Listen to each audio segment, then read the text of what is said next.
Welcome, everyone. I'd like to call to order this budget hearing of the Bloomington Common Council. It is Monday, August 26th, 2024, 5:31 p.m. I will go ahead and take roll going down the line. Councilmember Piedmont Smith.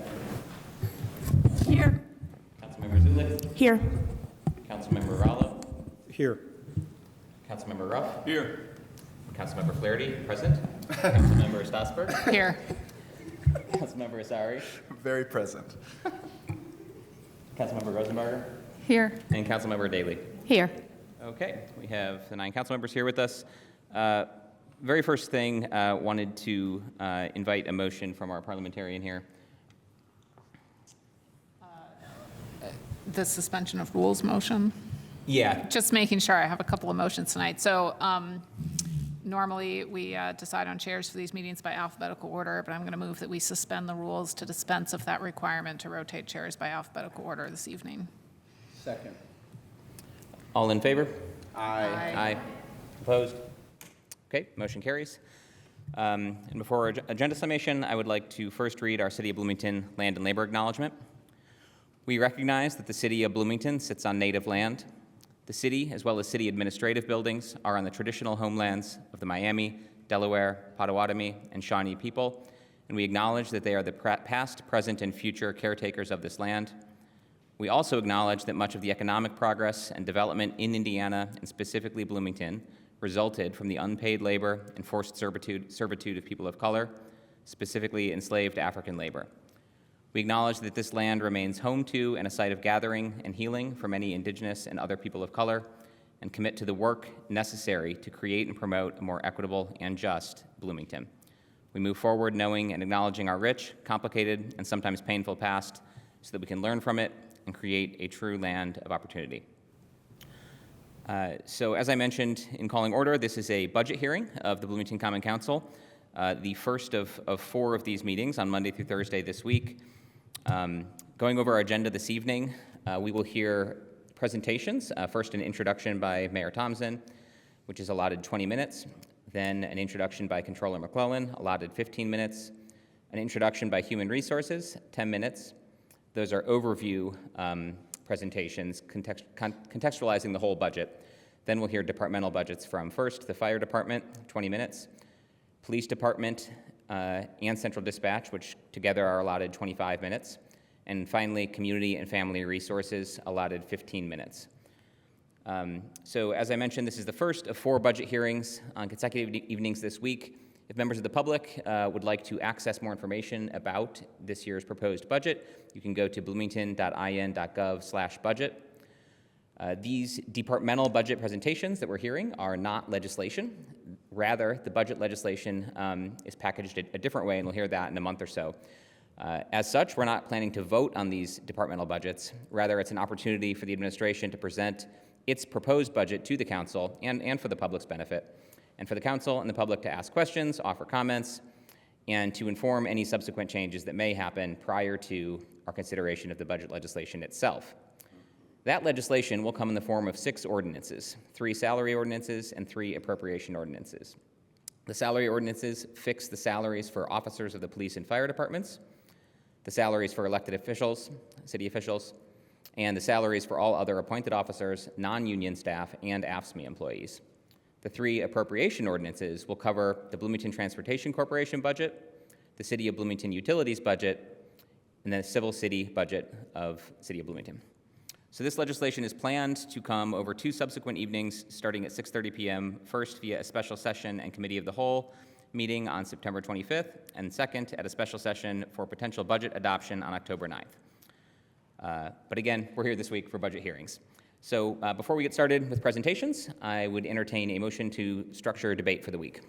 I would move that for the duration of budget week that we limit council member question and answer periods to a maximum of 3 minutes per council member per presentation, limit council member comment periods to 3 minutes per council member per presentation, and limit public comment to 2 minutes per speaker per comment period.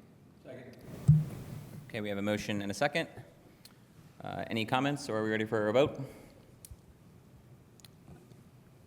Take a voice vote. All in favor? Aye. Aye. Opposed? Okay, the motion carries. That will be the structure for our debate this evening and in subsequent evenings, unless we have a motion to the contrary. Even if we all used the allotted maximum limits, this meeting tonight would be over 7 hours, not including public comment. So I just urge my colleagues to exercise some discretion and be aware of how much space you're taking in what questions you choose to bring and comments you choose to make tonight. Additionally, we plan to submit written questions to the administration, I think by Tuesday next week. So there is another opportunity to ask questions if you don't have the time to ask everything you would like this evening. And I think with that, we are ready to go. So I would like to invite first Mayor Thompson, or Deputy Mayor Knapp, to present the introduction to the 2025 proposed budget. Thank you so much. Good evening, council members. Gretchen Knapp, Deputy Mayor. Thank you for the opportunity to present the City of Bloomington's proposed 2025 budget.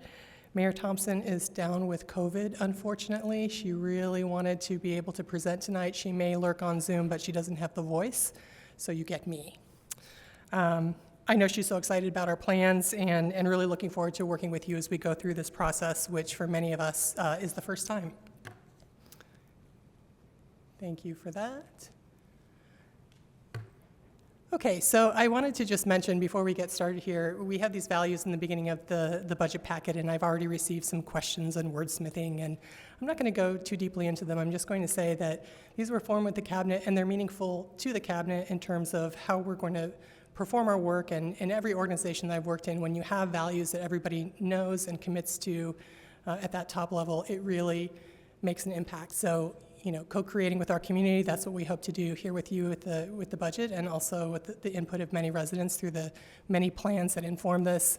Accountable servant leaderships, we are like you, servant leaders. Demystified government, we're going to try to demystify this budget process for ourselves and for others. And, you know, architects of joy, I've seen some eye rolling about that, but I'm going to tell you we're really excited about that, because that's part of what makes Bloomington unique to us, is what one person described as the fun, sparkly magic, keep Bloomington weird vibe. It's, Jane Cooper Smith described it as the surprise and delight factor.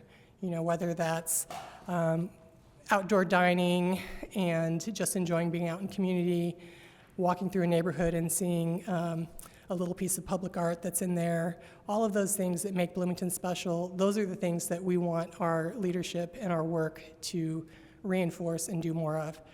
Is creating a budget making us architects of joy? Maybe not this year, but I have a dream that someday it will be, because really creating a budget, when you understand the numbers and the story of what you're trying to build, it should be inspiring. We should come out of it feeling joyful about what we're trying to do for our community. That's my speech on those. So our first 8 months in office have been a time of profound learning and discovery about the unique challenges and tremendous potential in our city. And I mean that in the sense of little city, Bloomington, the community, and also big city, big C, City of Bloomington, the organization that runs the city. It's been enlightening, it's been invigorating, and I know the mayor and all of us on cabinet are really excited about the future that we're shaping together. From day one, we've been committed to understanding the needs of our residents, including our unhoused residents, our neighbors, our businesses, our community partners, our civic partners like you, and the dedicated employees of the City of Bloomington. And through many, many conversations, community engagements, and internal reviews, we've gained some insights in those 8 months, and they've informed this budget. And so this process is an opportunity to share those insights with you and how they've guided the development of the budget. In this year's presentations, we've tried to take small steps towards our shared interest in an outcomes-based budget. I emphasize small steps. We look forward to learning how we can continue to shift the process, the budget book itself, and our decisions to better serve the community. This is going to be iterative. It's always a little messy the first time. I think one of the challenges we encounter is that the scope of what we do in the city is both broad and deep, and it's impossible to present absolutely everything done in every department in this process. So I wanted to share a little bit about the planning process we went through with the cabinet earlier this year and how that guided the budget. So we gathered and spent a couple days intensively, and then many other days after that, discussing first what we most want to achieve by the end of our time in office, which is roughly 3 years from now. And from there, we backed up within each department said, okay, to reach those 3-year goals, what do we need to do this year first in order to get there and be successful? So we ended up with a pile of Post-its. If you've gone through planning processes, you know how that is. A pile of Post-its listing out the many prerequisites for achieving the 3-year goals. And we sorted those into goal categories that are referenced in the budget. These are broad categories. We did our best to sort them, and candidly, not everything the city does or reports on in the budget fits neatly into one of these buckets. So you'll find some awkwardnesses where you're like, is that? And that's an outcome of trying to make things fit where maybe they don't quite yet. So there's room to have a conversation about how to balance in the future. How do we show what our priorities are, and how can we also convey the scope of the ongoing business as usual and the pieces of that that are of special interest to council and residents. So you can see there's the list of the 1-year goals. We've been asked, are these priorities in order? No, they're all priorities. They're interdependent. And we've also been asked about what does it mean to overhaul HR strategy and why implementing the classification and compensation study is so important. Why should modernizing processes be a goal? Shouldn't this just be business as usual? Shouldn't we instead focus only on the critical topics like housing, street homelessness, good jobs, climate change, equity, we could go on. And the answer is that an organization like the city has to run on limited resources. And the way that we can achieve a lot of our goals is to first ensure that our foundation is strong, that we can attract and retain the right people to do the right work as efficiently as possible, following a plan for success that we can measure. And we are too far behind on HR strategy, process modernization, and long-term financial planning, among other things, to just assume these things will fix themselves. It's going to take concerted effort and actual changes. So our first-year goals focus on rebuilding a high-performing organization that has the capacity to solve the tough problems that face us, to innovate, and to fulfill our ultimate vision for being architects of joy in Bloomington. Every dollar we spend is an investment in Bloomington's future. Every financial decision we make carries with it the responsibility to not only meet the immediate needs of our community, but to lay the foundation for long-term prosperity and growth. We've taken a hard look at our budget, and we've taken a hard look at our current reality, and we're making necessary changes. People are the city of Bloomington's most important resource. It's people who design our streets, who repair water main breaks, who plan art installations, provide education on Narcan, ensure that parks and trails are beautiful, plan cultural events that bring us together, ensure that housing is safe. It's people who plan for a vibrant downtown and safe streets for pedestrians, cyclists, and drivers. And it's people who respond to calls for help in a crisis on the worst day of someone's life. Our investment in that resource, people, has already fallen behind the market. And the numbers to close the gap are big. But if we don't start closing the gap now, the numbers will only get bigger. The alternative is to waste taxpayer dollars on turnover. It's reposting jobs over and over when candidates decline due to salary. The UDM has had that experience multiple times. Spending months or years training people on the UDO, on HUD requirements, on policing expectations, on fire rescue techniques, and other complex foundations of our work, only to have those people leave just as soon as they become competent. The alternative is to hire additional staff to compensate for inefficient or missing processes and systems, spending more on consultants, spending more on overtime to compensate for staffing shortfalls, taking actions and making plans piecemeal without understanding how each piece that seems important on its own is going to impact our ability to do all the other things that we want to do. You'll learn more from the controller tonight, Jessica McClellan, about our plan for financing, how to close the gap and continue to fund our plans for the future. You'll also learn more from Shar Paycheck, the director of HR, about the work she and her team are doing to ensure the city has the talent we need to accomplish our vision. So, New projects, new roles were limited in this year's budget as we focus on bolstering our operational foundation. Now, we were lucky to inherit some really awesome major projects: Hopewell, the Convention Center, the Trades District, the Digital Equity Project. There's a lot of them. We've also inherited some long-term needs, affordable housing, street homelessness, public safety, multimodal transportation, economic development. There's a long list. Some of these have action plans already. Some of them have plans that will be finished this year. And still others need plans. They're just things that we say, yeah, we should do that, but there isn't a series of steps that's outlined that can help us measure, are we making progress? We need a plan that has target outcomes, steps towards those outcomes, timelines, logistical, financial needs.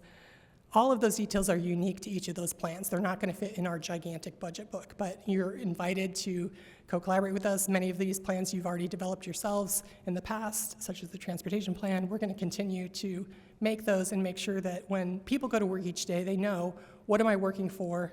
What do I turn to? How do I know what's the most important work today? And do I have the resources to do it?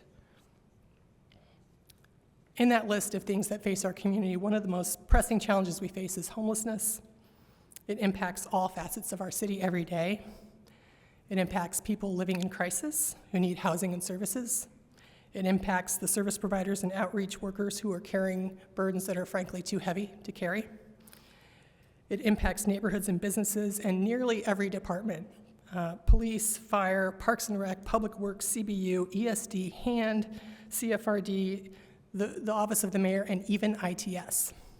So we are prioritizing resources to support the Heading Home Action Plan and other initiatives aimed at creating compassionate and lasting solutions.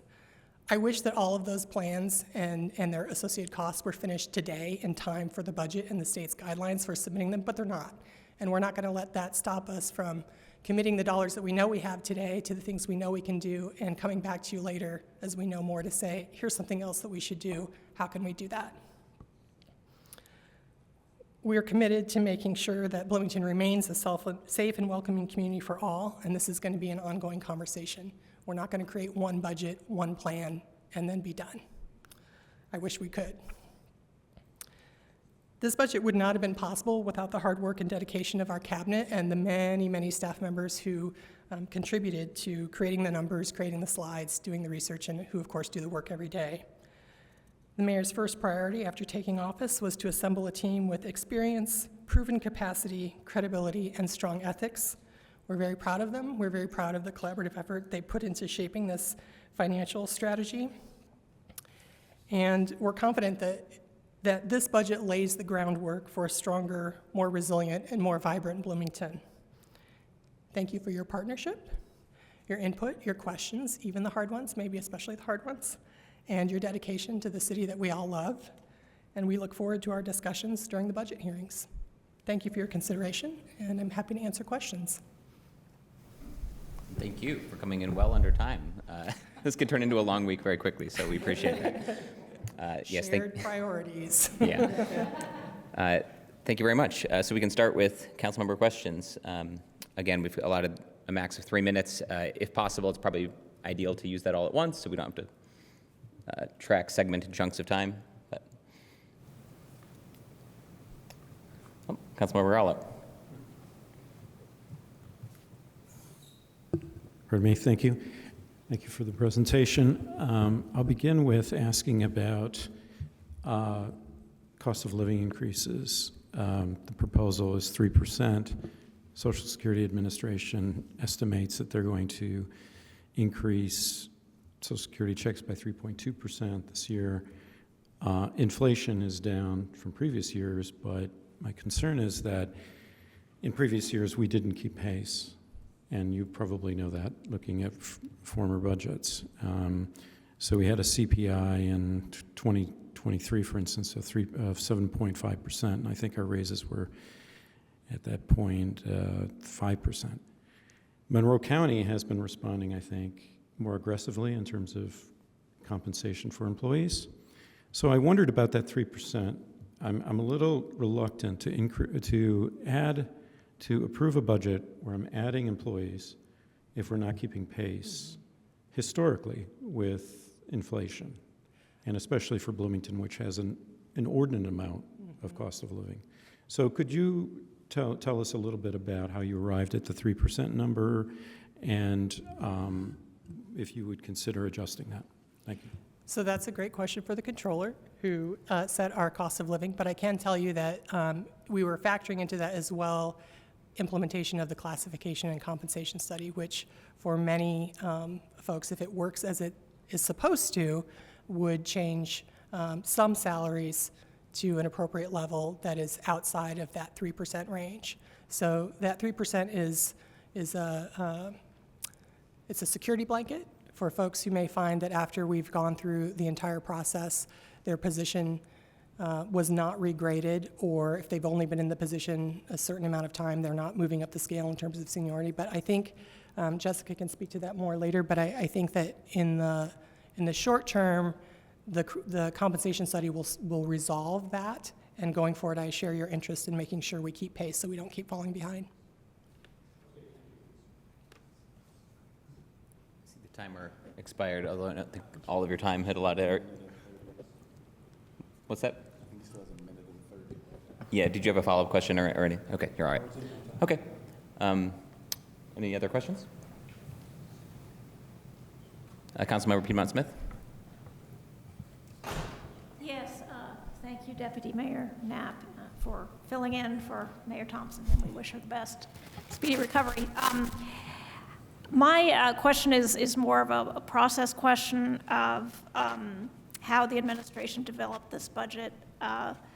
We, in the council, of course, as you know, we submitted a memo in June, early June, about our priorities.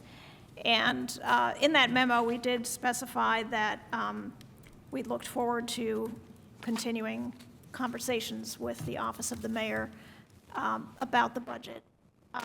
Were those conversations continued? What actually happened with that? I think that we can do a better job next year. I think there was a timing challenge in that council is out in July, and we start working on the budget towards the end of July and in August. So it was too late after July, and before July, we may not have been quite ready because of figuring out the impact of the potential impact of Crow and accounting for that first. So I think that we all looked very carefully at the memo and kept that in mind. I know the controller was, and I had conversations about how can we fulfill all of the requests from everyone, and it's not possible. I didn't get everything I wanted either.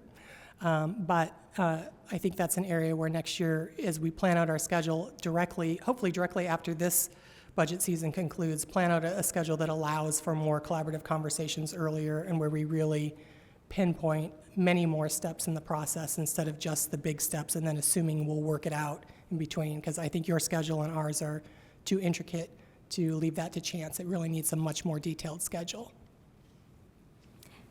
Thank you. And how, I understand we're taking baby steps towards outcomes-based budgeting, and I appreciated seeing some of that in the budget book. Do you feel like department heads have a pretty good understanding of what we're looking for? You know, and I think we're on the same page. We passed a resolution, the council did in May, about outcome-based budgeting, and we had conversations with your office, and I think we were pretty much on the same page. Do you feel that that carried forward to department heads this year? I think so. I think that there is a wordsmithing problem when you have 25 people who are each contributing a memo, and not all of those people are people who went into their profession thinking, I'm going to be a fantastic writer of goals and objectives.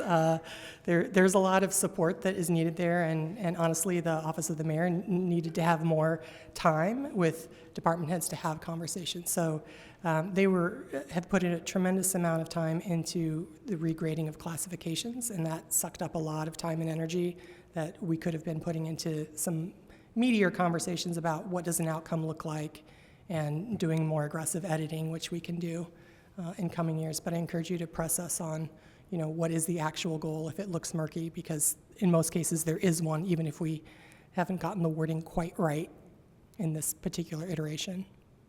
Thank you. Additional questions? I see Councilmember Rosari and then Councilmember Rosenberger. Thank you so much, Deputy Mayor Knapp, and particularly for answering many of the questions that I had sent ahead of time. And I look forward to getting written answers to some of the others that weren't addressed. There's one just simple thing that I'd like to talk about right now, which is throughout the whole budget book, this idea of transparency and engagement is, I think, a really strong theme.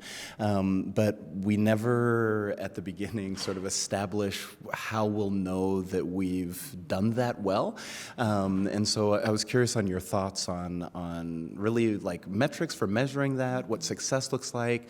Are you thinking of this as a place that we arrive, or is this a continuum? You know, how are we thinking about transparency and engagement? Well, first of all, it's a citywide effort. This is not a thing that lives in one department. And, you know, we'll know it when we see reduced FOIA requests. That would be one way. If we're getting more information out there and people don't have to ask us officially for information, if we're doing a better job of putting information out there, we'll know that. I think we'll also know it if we start seeing more people applying for boards and commissions, feeling like, okay, this is a meaningful use of my time and my input matters and is acted on. And the experience of serving on the board or commission is positive. There may be other measures too, and I think that as we redefine what the public engagement role looks like in the office of the mayor, we don't want this to be a person who's simply filling out proclamations, right?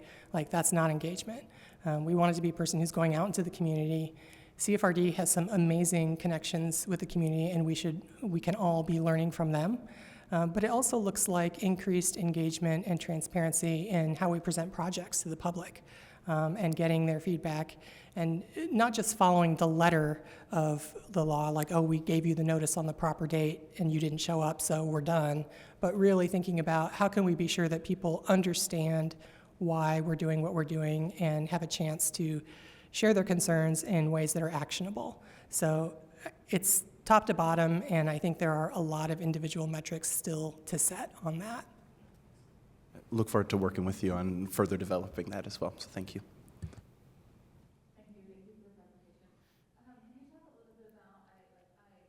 And thinking like these one-year goals and your 3-year goals are internal administration goals. So just a little bit about how the comprehensive plan and climate action plan and sustainability action plan were thought about for this budget for 2025.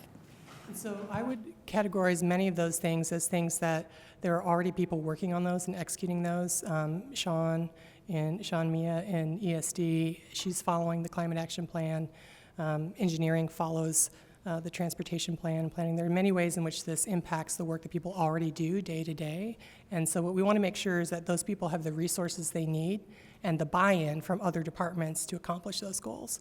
So for example, if we don't have enough money in our traditional funding sources to do all the things that are in the transportation plan, that puts engineering in a tough spot. They've fallen behind on the schedule because they don't have the funding for it, and the funding doesn't come from the usual places that we would think of. So that's where the long-term financial planning comes in to help us make sure that we're going to continually have a way to do these things that are in the plans, and that we're thinking about not just did we build it, but can we maintain it over time? Do we know what it will cost to maintain it and where that money will come from? So all of those, I find that the employees of the city are really committed to executing those plans and find them very helpful. And we notice it especially, you'll hear from Jane Cooper-Smith about in ESD. ESD does not have an economic development plan, for example. So while they do awesome work, they don't have that resource of, how do I know at the end of this year that my team has worked on the things that are most important for economic development? They've all worked on important things, but were they the most important things? And so that's where those plans become really important. Additional questions from council members?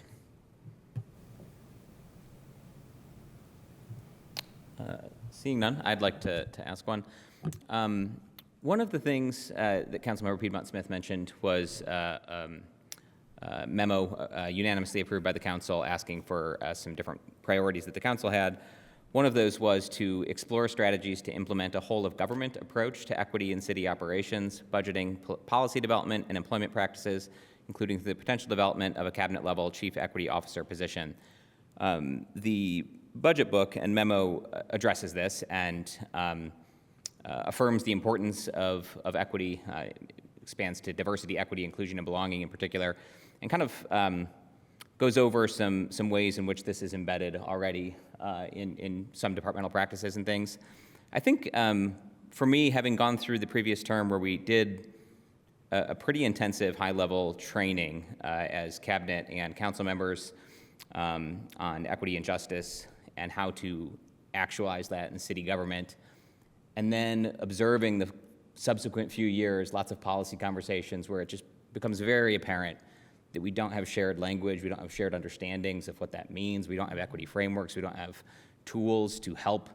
I mean, literally, a department head once told me that's above their pay grade, like in a meeting here, and that to me isn't acceptable ultimately. And we're not set up to succeed is the problem. We don't actually have the support. So we've done training, but if there's not follow-up, we struggle. And Councilmember Sims asked most of the department heads last year how they're, how they're implementing equity in their departments, and the answers were very widely scattered and not, I think, entirely satisfactory. And so I think that's where some of that's coming from. And I didn't read anything in the budget book that gave me a lot of confidence that we're getting this right. So could you speak a little bit to how do we see equity and justice as central to city government and its operations, again, not just internally, but also in policy making, budgeting, et cetera, and how does the Thompson administration envision, embedding that? Well, there are many ways in which this has a lot of facets, so I'm going to pick a couple. And one obviously starts with HR and hiring of people, promoting of people, all of that, and training of not just you and cabinet, but also the people who are working with their peers of what does this look like, making someone feel welcome, included, building a true team that is truly diverse, because we know that more diverse teams and more diverse leadership gets better results. That's just a fact.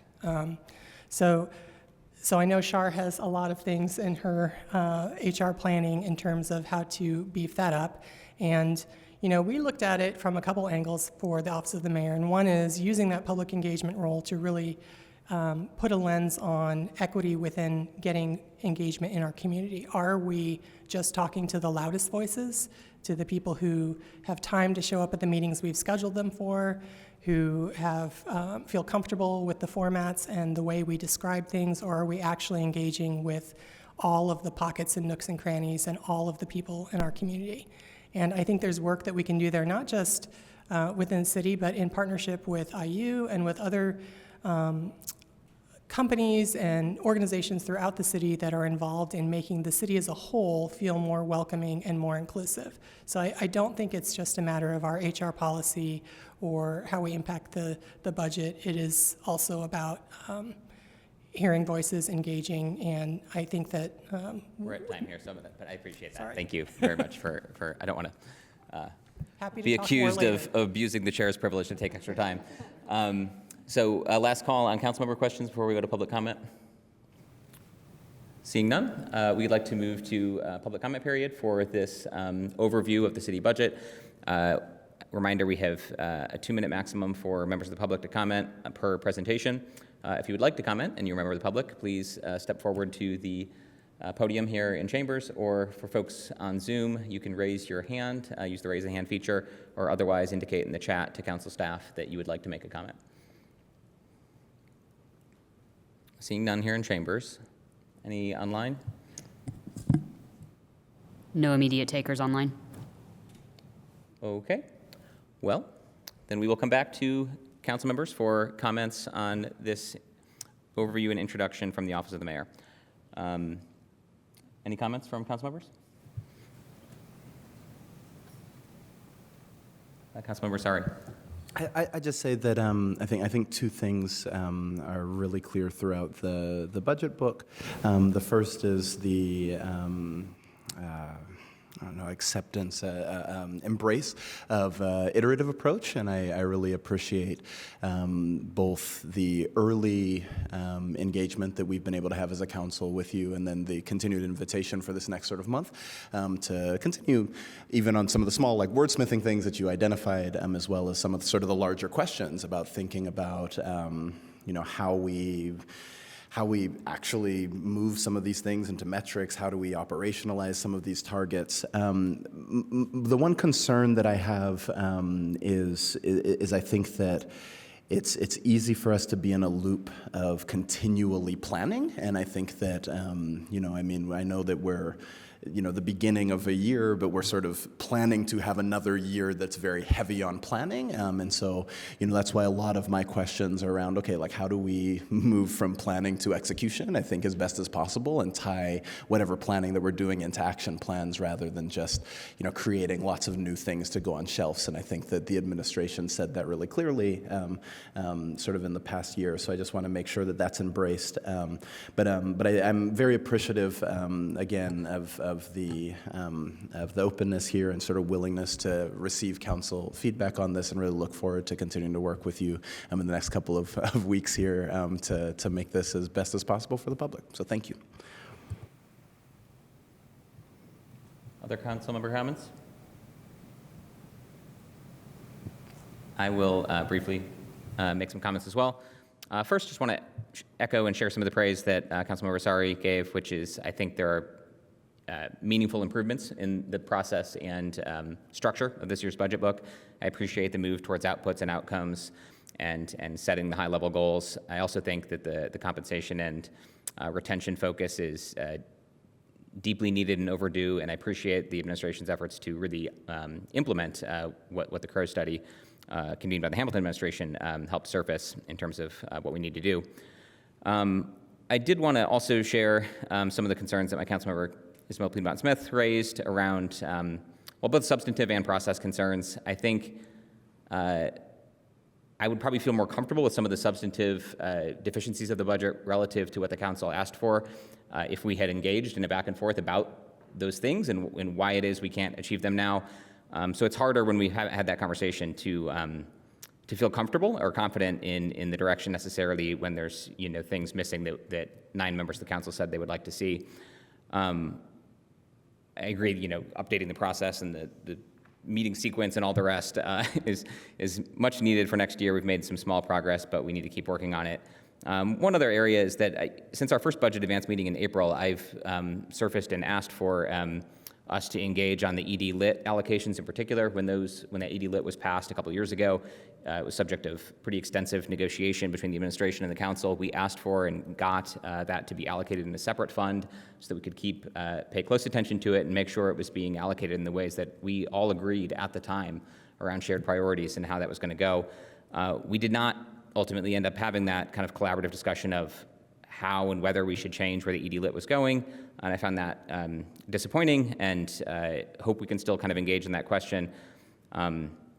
But yeah, I think, again, always room for improvement, and I think substantively and process perspective, hopefully we can learn from this year, but also make some modest improvements between now and the votes in a month from now, or a month and a half from now as well. Thank you. Any other final comments before we move on to the next presentation? Councilmember Rosenberger. Thank you. Echoing the two so far, just so nothing is repetitive, I think want to get a little more in the weeds about the process. I think I did come into the start of the summer feeling really hopeful that it would be different than before and that there would be a lot of engagement, transparency, collaboration. And I do think it's a bummer, and I feel discouraged that we have arrived tonight with the process, to me, not looking a lot different than my first 4 years under the Hamilton administration. And so I do hope we can change it in the future. I think it didn't happen, I think, in my first term that all 9 council members agreed on some paths that we should go down with priorities. And so, just looking at some of the things that didn't make it in, it would have been good to have a back and forth. And I think next year we can talk about some things like maybe not having budget week the first week of IU classes, and maybe changing council recess so it's a different time, or also reaching out to council too to say, hey, you don't have meetings right now. We don't have our regular sessions, but a lot of us did still do work during our recess. So, I think a lot about recess is like the time to get my crap in order when it comes to city council. So I was really excited about the potential for engagement, and I am just discouraged that didn't happen. I know now we have until September 10th to hopefully have that back and forth and make some changes if we need to. Thanks. Councilmember Stossberg. Thank you. Thank you for this. I just also want to kind of echo my colleagues and emphasize that just because we did not have council meetings on Wednesday nights through most of July, it does not mean that we were completely out of touch as individuals or as a body. And I've heard that said a couple of times as though it was this implication that all council members took the whole month of July off, and that was just not accurate, I think, for most, if not all of us. So I would appreciate that being better understood maybe in the future in terms of what council recess really means, because it doesn't mean that we're necessarily taking time off. It means that we don't have meetings every Wednesday night. And those are different things. So thank you. Any other comments from council members? Seeing none, we can go ahead and move on to the next presentation in our agenda. That is an overview, or an introduction rather, from Controller McClellan, for which we have 15 minutes allotted. Welcome. If you could please state your name for the record, and we'll get started. Good evening, Council. I'm Jessica McClellan, City Controller, and I have a prepared thing that I am going to read, so I apologize. I just don't want to forget anything and leave anything out. I want to start by saying thank you for your time you have already given to the city towards the budget in our pre-budget meetings, your research and questions, and your attention to detail in how the city operates. It is not a simple job to be a council member, and I appreciate your investment. The civil city budget is a $138 million proposal. Well, it's 145, as this slide says. It is a $145 million proposal. There's another page in the budget memo that needs to be updated because I didn't put the police and fire pension fund in there and a few other funds, and I apologize. Let me restate this. The civil city budget is a $145 million proposal. In this budget memo, we have attempted to give you various snapshots of information. With a budget this large and with so many funds, there are many ways to present the information. We and I welcome your feedback and suggestions on the budget memo tables and charts. The total budget in the general fund is $68,451,000. The 2025 revenue in the general fund is $58,497,000. That's a $10 million difference. The 2025 general fund budget is a deficit budget. A common theme throughout this budget will be the deficit spending that we are proposing, as well as how to align the budgeted expenses with recurring revenue sources that will support ongoing expenses. There are 13 city funds that are balanced by dipping into reserves. Reserves levels are recommended to be at 2 months of expenses, of annual expenses, by the Government Finance Officers Association. 2 months of expenses is about 17% of total expenses. The city's target for the major funds has typically been around 30%. The general fund reserve balance is projected to be $51 million at the end of 2024, and that is 70% of annual expenses. Healthy reserves is not a bad thing. They provide the city with excellent credit ratings on bonds, giving us low interest rates. They also allow for spending on one-time capital projects and investments. The city is proposing a one-time increase or bump in personnel expenses to bring salaries up to or close to market value. Personnel expenses should not be funded long-term with reserves, as it is not sustainable. But a one-time bump as a one-time investment in salaries is considered a possible use for revenues. The city has $6 million in personnel costs in the budget as a lump sum. As you'll hear about in HR's presentation, the city is evaluating the grade of all city positions in order to fit them properly into the salary ordinance. The $6 million is to be allocated to salary changes that will come from HR in the coming weeks. At this time, there have been no salary study changes implemented in this budget. As the timeline is tight, we propose that the city present a salary ordinance to you for your approval without the salary study changes. We propose that we return to you before the end of the year with the completed salary ordinance and the completed position changes, and to approve that amended salary ordinance and transfer that $6 million that we have in the budget to the appropriate departments and funds. And so more discussion and coordination on this will have to follow. That's just like a little high-level teaser for you on what we're thinking we're going to do. So returning to the topic of city reserves, reserves are built up year over year when the budget appropriations are not spent and revenues are higher than expected. Rising interest rates have been a growing source of city revenues for the past 3 years, but city revenues are mainly from property taxes and local income taxes, which are very stable sources. The city tax rate is currently 0.8635. That's 86 cents per $100 of assessed value. Bloomington has one of the lowest tax rates in the state, as you know. Of the 20 largest cities, not including Indianapolis, Bloomington's tax rate is 16th overall. The city will raise $37.5 million of property taxes in 2025, up from $35.8 million in '24.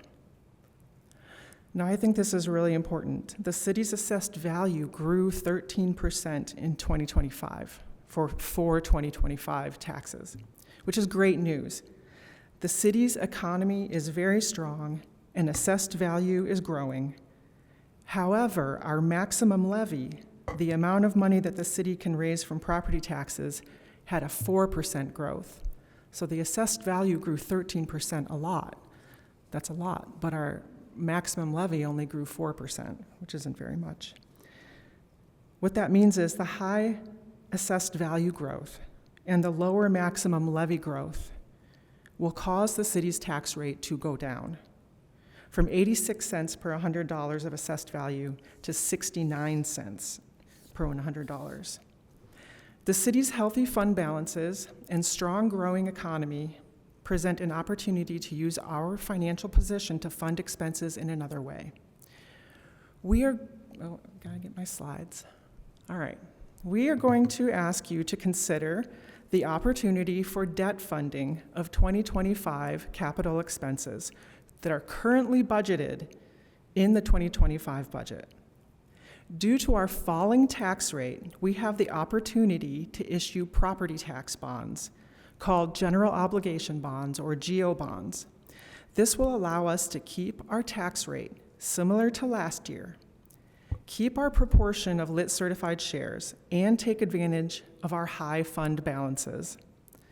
There is currently $10 million of capital expenses spread across all funds, from sidewalks and paving to police cars and fire trucks and parks equipment. The city administration is committed to investing in our capital and equipment that our employees depend on and on building a capital program that takes advantage of our low tax rate and our growing assessed value. Matt Frischi, a municipal advisor from Reedy Financial Group, is working with the city, and I've asked him to come to give a very brief presentation reiterating some information about the process for the GO bonds to you now. And then I will follow up with you after Matt is done. Good evening, Council. It's a pleasure to be in front of you this evening. As Jessica mentioned, I'm going to be reiterating kind of a lot of what she just went over, but a little bit more detailed. So just to introduce myself, my name is Matt Frischi. I'm a municipal advisor principal for Reedy Financial Group. We're a full-service financial advisory firm that assists units across the state on all aspects of municipal finance. We've currently been re-engaged to assist the city of Bloomington to develop this long-term operational capital improvement plan. We see a lot of unique scenarios across the state, and it gives us the ability to apply that knowledge that we see in other communities to the city of Bloomington. Throughout this process of developing this type of plan, we very, very regularly identify opportunities that we can bring to the city to improve their financial situation, one of which being this concept of a capital improvement bond. As Jessica said, certified net assessed values for Monroe County were recently released, showing a 12.8% increase in your net assessed value. Basically, the way property taxes in the state of Indiana work, as I'm sure you guys know, your max levy is capped on how much you can grow on an annual basis at 4%. If your AV grows above that 4%, all that means is your tax rate will decrease, limiting your ability to fund future projects as your tax rate continues to decrease. So in an effort to do what we call tax rate management, many communities across the state look at what capital do we have currently funded in our operation accounts, and we look at removing those operational capital expenditures and funding them through a general obligation bond. That frees up cash in operation accounts, and then like I said, it also is a tool to maintain our city tax rate. So once again, as a result of your AV increase, if you did nothing, your tax rate would drop. This is an opportunity to issue short-term general obligation bonds that have a minimal interest rate because of the short-term duration of the financing. And this concept would result in a minimal increase or minimal impact to your tax rate and to taxpayers.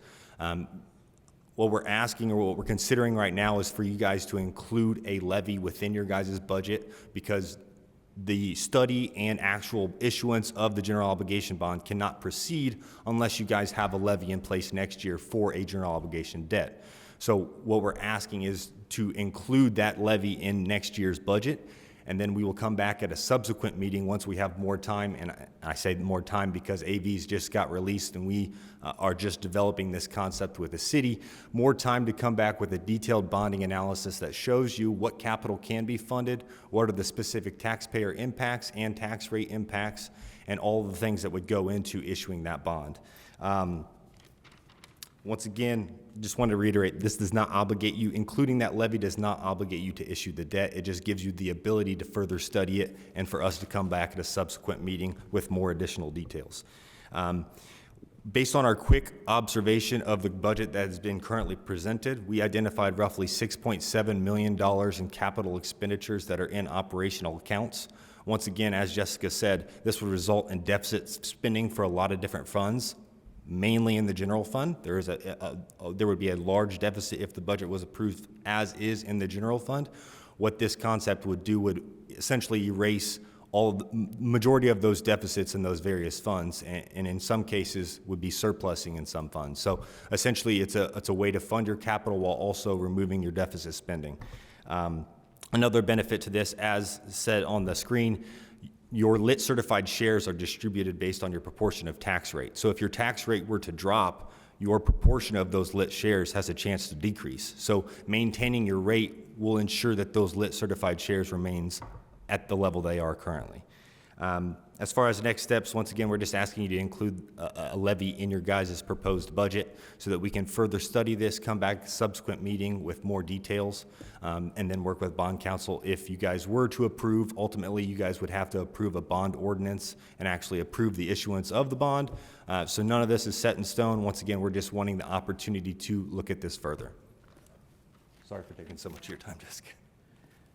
Thank you so much, Matt. And just really briefly to reiterate what Matt said, and I really appreciate him coming to help start this conversation with you. We are not asking you to commit tonight. We are presenting the 2025 budget as if there is no bond, but by the end of the presentations and questions and our discussions, we will formulate a plan that includes what the bond size would be. Let me do so. So we would determine the bond capacity, advertise with the 2025 budget. We would come back to you with how we'd analyze the resident fiscal impact. We'd define those 2025 projects, and then we would come back and present a bond ordinance to you for consideration. This simply gives us the option, and we have a lot of discussion to do. So hang on to write your questions down, and it'll be a great start. We have a timeline built for that bond, for the budget, and the amended salary ordinance. We look forward to your ideas and questions and recommendations and appreciate your time and consideration. Thank you. Thank you very much for the presentation. We can go to councilmember questions. Who would like to start? Councilmember Sari. Thank you so much for the presentation. Just could you clarify, there's no mention of what was just presented in the packet, correct? Correct. Okay, and so here I was thinking like, I had not read well enough. And so... No, I apologize that there's nothing in the packet. I'm sorry for interrupting. Oh, no, not at all. What can you just help me understand what the sort of timeline of what you've just proposed and whether that will be incorporated in future iterations of this budget proposal? Yes. The timeline is not set in stone yet because I think we're going to investigate every single capital item that's in the budget and then evaluate whether it would be something, you know what, I think we're going to have to investigate every single capital item in the budget and then probably have a group discussion with council about what goes in the bond. And then we're going to have a question about how much tax rate we're going to kind of like back into an amount on the bond, like how much we want our tax rate to be. And then we will determine what the levy is on that bond based on how much tax rate it is going to accomplish. I mean, there's sort of like two ways to get at it: back into a tax rate, and that'll tell us how big our bond is, and find the projects that we're going to move into that bond. Okay, and this is in many ways a response to what the mayor, within the packet, the mayor brought up, in that there's, with declining ARPA funds and other things, that we're trying to find creative ways to fund things like major infrastructure projects. That is am I right in understanding that? Yes, I believe, yes. I think that this is definitely harkens back to the mayor's budget memo about needing to be invested in our capital plan, in our long-term plan, and needing to have a plan going forward about how we're going to fund our rising capital expenses, so we don't start falling behind on that as well. Okay, thank you. And then my last question, I don't know if you'll have time to answer it, and if not, I've submitted in writing, so you can answer it that way. But could you speak just to, I'll just submit in writing, because it's about our debt balance, so just... Yeah, absolutely. Maybe I a have bit all too the complex information. for It's 40 easier to give you seconds. just straight numbers. Yeah, excellent. Thank you so much. Thank you. Additional councilmember questions? Councilmember Zulik, then Councilmember Piedmont-Smith. Thank you. I just have a couple specific budget questions. So on page 9, it looks like we're budgeting for less than 50% of last year's expenses on highways and streets. Are you able to speak to that a little bit? I don't have page 9 up in front of me. Is it a consolidation of funds, or is it a specific fund? It is the schedule of budgeted revenues and expenses for... And it's highways and streets? Yeah. Okay. I'll get you that information. I guess in other information I would like to have is what grants either aren't being repeated, or I guess the reasoning behind why ESD and HAND are both look like they're taking about $1 million hit in decreasing for grants, specifically on page 11 titled Schedule of Budgeted Grant Expenditures. Okay. I don't have that table memorized. Does it have funds broken out? No, it's just Okay. For each department. Well, I do know off the top of my head that ESD got an increase in grants in the ED Lit Fund, but I'll take a look and see what exactly is causing those decreases in grants. Thank you. Mm-hmm. Okay. Oh, well, would you like Jane to come in and give some light on that? Okay. Please state your name for the record, and thank you. I have to lower the microphone significantly. Jane Cooper-Smith, Director of Economic and Sustainable Development. Just to address the question about the decrease in funding in ESD, last year's budget had $1,075,000 in CREED funding, which was one-time funding source. We're still deploying that fund, and deploying those funds, and we'll be programming them in 2025 as well. And then we also had ARPA from 2024 as well. So the loss of those funding sources are just reflected in that overall reduction. Thanks. Thank you. And thank you, Controller McClellan, for your presentation. You're welcome. Yes, Controller McClellan, I had a couple of questions on the pie chart regarding 2025 revenues. There are a couple of categories that are unclear. So we have, of course, most of it comes from property tax and local income tax. There's another category called Other General, which is 2.5%, and then there's a category called Miscellaneous, which is 5.7%.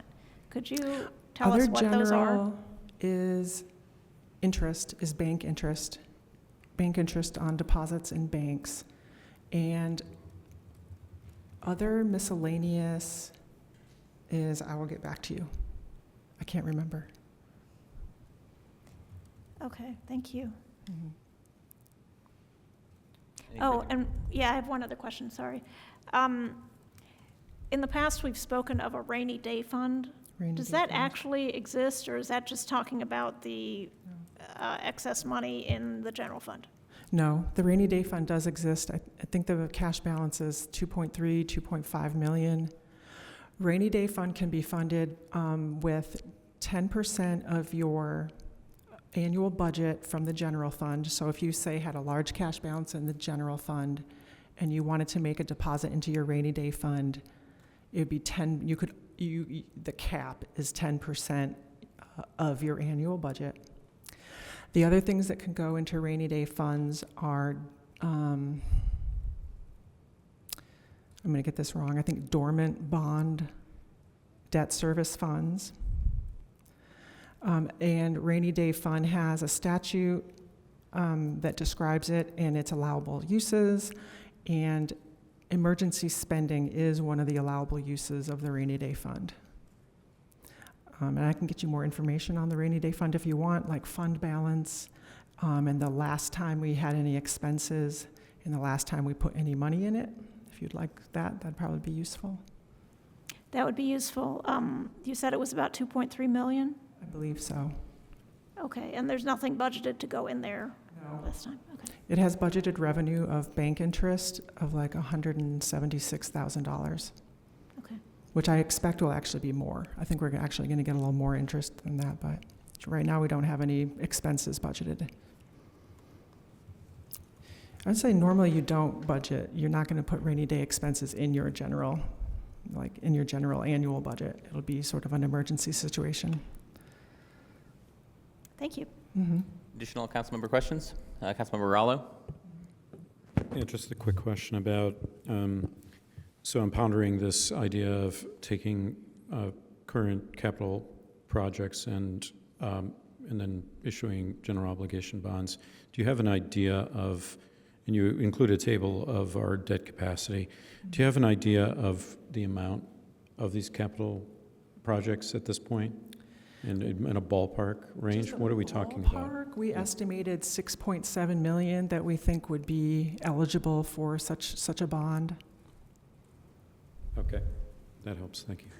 And may I address your CPI question? Just really briefly. We did a look at the annual average CPI over the last year was 3%, and we understand that it's hard to, our market is so different. Do we go with our market? Do we go with the Midwest market? Do we go with the national market? We just felt like 3% in the average CPI was a reasonable number. And so we're definitely open to having a discussion about that. But that was our most reasonable number that we felt we were comfortable with. Okay, thank you for addressing that. Mm-hmm. Additional councilmember questions? Councilmember Stossberg? Thank you. First, I want to say thank you for all of this information. There was a lot of information, and I kind of loved it. And I definitely feel like I want a little bit more information, generally speaking, about bond stuff, which I emailed you about earlier, and I don't think that we have time in the next 3 minutes to cover.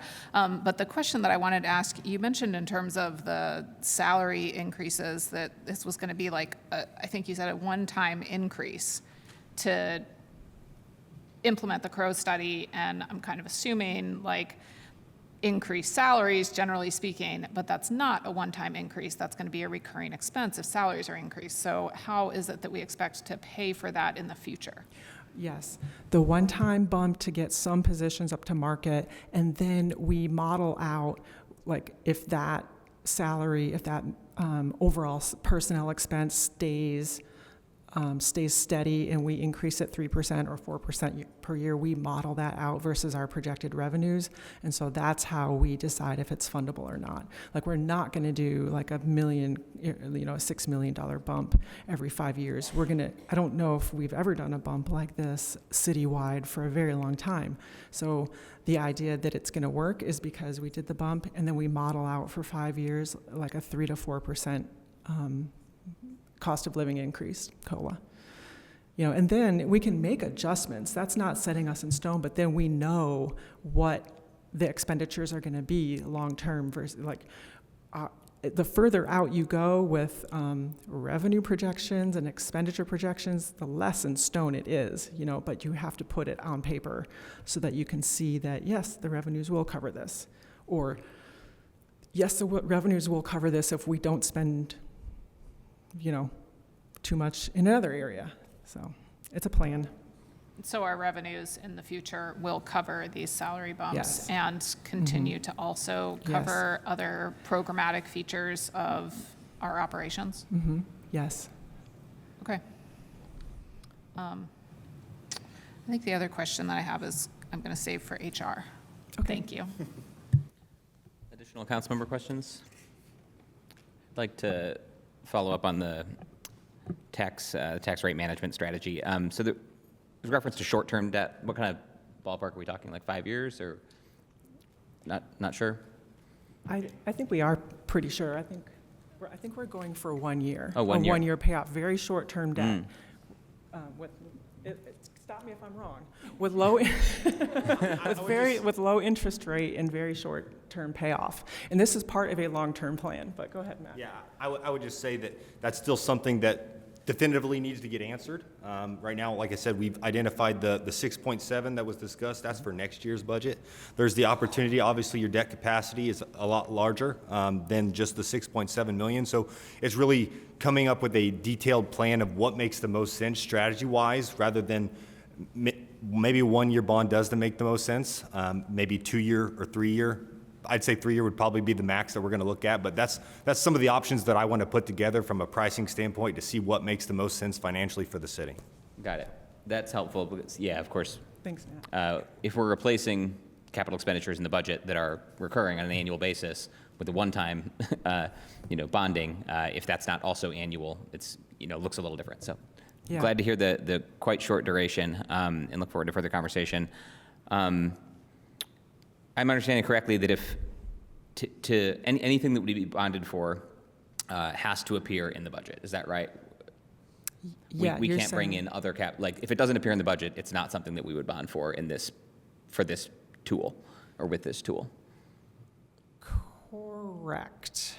If it doesn't, so are you thinking of something like what? Well, just are you let's say there's a capital project that the council member would like to see, or council members would like to see, and it doesn't appear in the budget. It's not like it could come in with this in a future iteration, because what gets packaged in that 6.7 million is all coming from stuff that is approved in the budget, for which we have a levy, as the gentleman shared, so that you're not allowed to use this tool to bond for anything that's not in the budget. Is that correct? Maybe my question is unclear and I'm misunderstanding, and we can follow up, and that's okay. To be fair, I believe that we could, once the bond ordinance comes before council, that bond ordinance is not tied to the budget.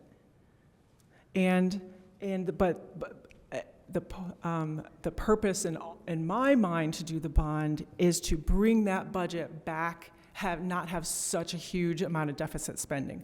But to your point, if there is a project that council wants to do and wants to put in a bond, I don't think it matters if it is not in the budget for a GO bond. Is that accurate? It's really just, so when we go to issue a bond, obviously our bond ordinance is our authorizing document. It has to have a list of projects that we plan to spend the bond on.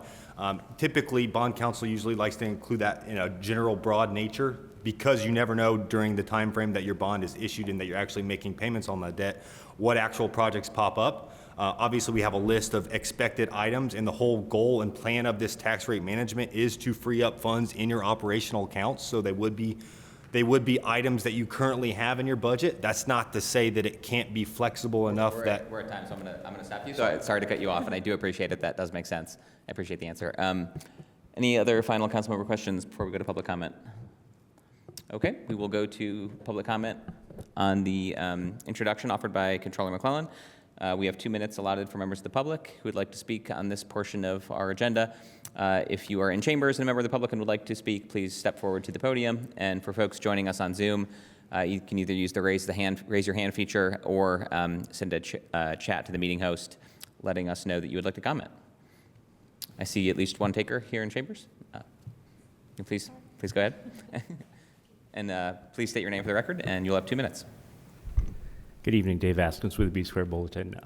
I wanted to ask about the idea that issuing general obligation bonds helps the city maintain its relative share of the certified shares of local income tax. My understanding of that is that new debt gets subtracted out of the total property tax before that formula is applied. That understanding could be wrong, but if I'm right, then that can't really be listed as one of the arguments for issuing these bonds. I mean, there's others. I'm not trying to argue against issuing the bonds. I'm just saying that I don't think that that is necessarily the case, and it would be worth confirming and rechecking. Thanks. Thank you for your comment. Do we have any takers online? Okay, seeing none and seeing no others here in chambers, we can return to council members. Additionally, just a note, I mentioned in the introductory remarks to today's meeting that we will have the opportunity to submit written questions as council members. If you folks have invoked that, we will of course also be sharing those questions and the answers from the administration publicly. We'll post them on the council website certainly, and hopefully also with the budget at the URL I shared earlier at bloomington.in.gov/budget. But we are back to the council for comments on the presentation from Controller McClellan. I see Councilmember Piedmont-Smith. Yeah, one thing, all this talk of bonds calls to mind that we did bond $30 million for the purchase of Showers West, and so I'd like to investigate further what we're doing with Showers West and those bonds. Partially for Showers West, as we bonded in December of 2022. So that is a question I'll be following up on in my written questions. Thank you for your comment. Additional comments here among council members? Councilmember Sari. Thank you all so much for the questions and also for the wonderful presentation to both of you. One thing that I'd really like just a sort of editorial comment as we're thinking about this budget as both as a strategic document. I think it's, I've said it multiple times here that, you know, almost everything that we do for the rest of the year flows from the sort of inertia that we set in this budget. I'd really love in the controller section if we could add some consideration of we've talked about the minor steps that we've taken this year towards outcome-based budgeting, but we've sort of set this ambitious goal of saying, hey, let's actually do outcomes-based budgeting in the following year. And I think that, you know, that might have technological implications, process implications, et cetera. And I do think that it would be useful to have a section in this introductory phase that sort of describes, you know, where we at in that process, what we might imagine as coming forward, some pain points, some best practices, like those type of things that I think we've discussed in open meetings, but I think would be nice to have in the document.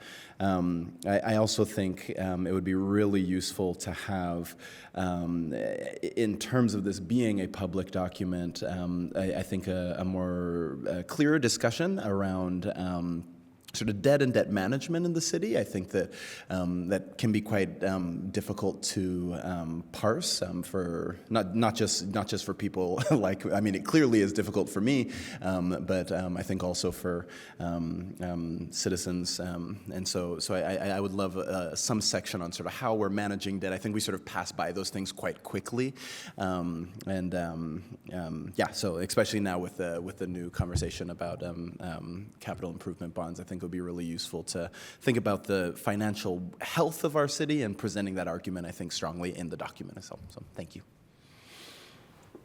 Additional comments from council members? Councilmember Strasburg. Thank you. I just want to once again say thank you for the presentation and the details that you put in the packet. And I'll follow up on the other questions that I emailed earlier. But I would also love it if you would send the remarks that you had written out. I kind of assume that that's pretty easy for you to click send on because there were some details in there with some of those numbers and figures, and I would just appreciate having that written so I could read it again. Thank you. Additional comments? I will briefly, just to note that I think what was in the budget book from the Controller's Office as an overview was a big improvement from what we've had in the past. It's always been difficult to get the information in a picture that is full enough for us and for members of the public to really understand what's going on. I do share the notes from my colleague, Councilmember Sari, that I think there are still improvements that can be made, and I'm going to ask questions about a few of those, but I just appreciate the thoughtfulness and attention that went into that, because I think it is better than we've had in the past, and yeah, so thank you. That's all. Okay, if there are no more comments from council members, we can move on to our next portion of the agenda, which is an introduction by Human Resources Director Paycheck. And we would like to welcome Director Paycheck forward. I believe we have 10 minutes set aside for this portion for this presentation. Good evening. Good evening. Okay, here we go. Hi, my name is Shar Paycheck. I am the Director of Human Resources. This evening, I will present just a high-level overview of the city's compensation and benefits, and then I will return on Thursday to present the HR departmental budget proposal. Okay, so to get started with the compensation overview, in 2025, most City of Bloomington employees will receive an average cost of living adjustment, a COLA, or a contractual increase of 3%. And so you've heard that percentage already this evening, but this will include, for example, 3% for non-union employees and elected officials, 2.9% for police union employees, 3.1% for the Ask Me union employees, and also the common law or temporary employees will receive a 2.98% increase that will take their hourly wage to $16.22. In addition, fire personnel will receive a contractual base salary increase of $15,000. The administration has already acknowledged that a 3% increase is a modest increase. We understand that. And it also may not be keeping up with the rate of inflation. It's likely going to impact our ability to be able to recruit and retain top talent as well, to position the city as an employer of choice.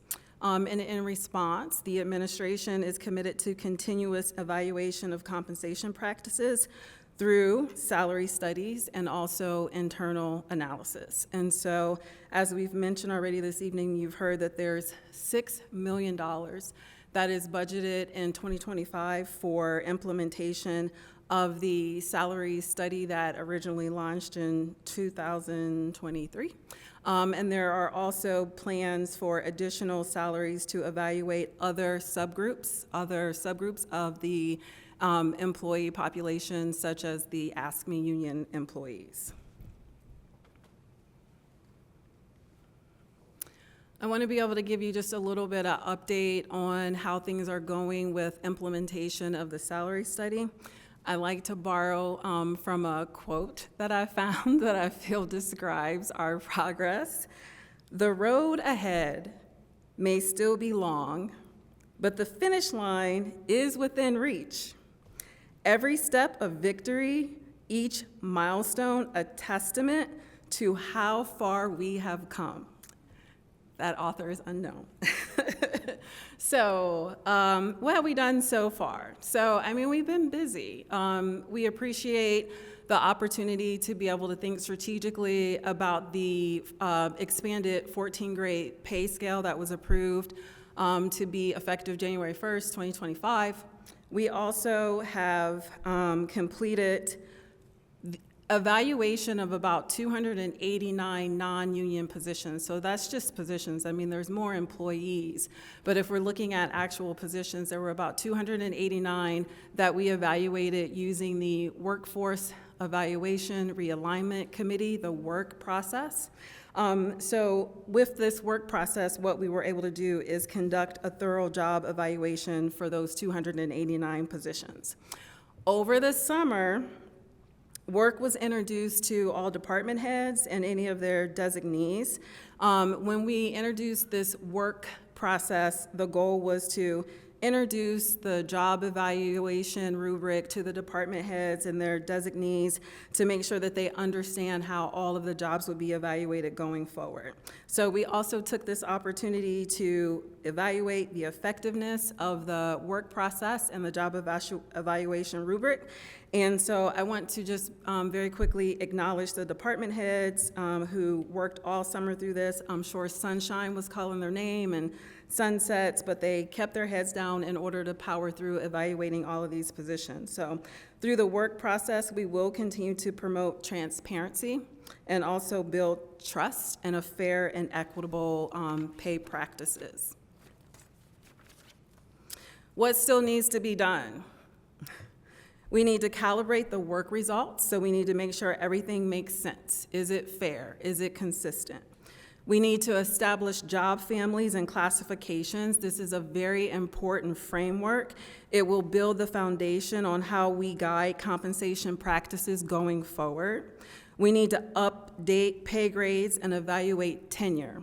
That means we need to determine how employees will be compensated based on those new salary grades and consider how long employees have been in their positions so that we can award both their knowledge and their experience. We also need to ensure that we consider compliance for federal legislation, FLSA, the Fair Labor Standards Act, and making sure that we are within compliance of the new salary threshold updates for overtime exemptions. And we'll just continue with continuous evaluation to make sure that this new work process is efficient and effective.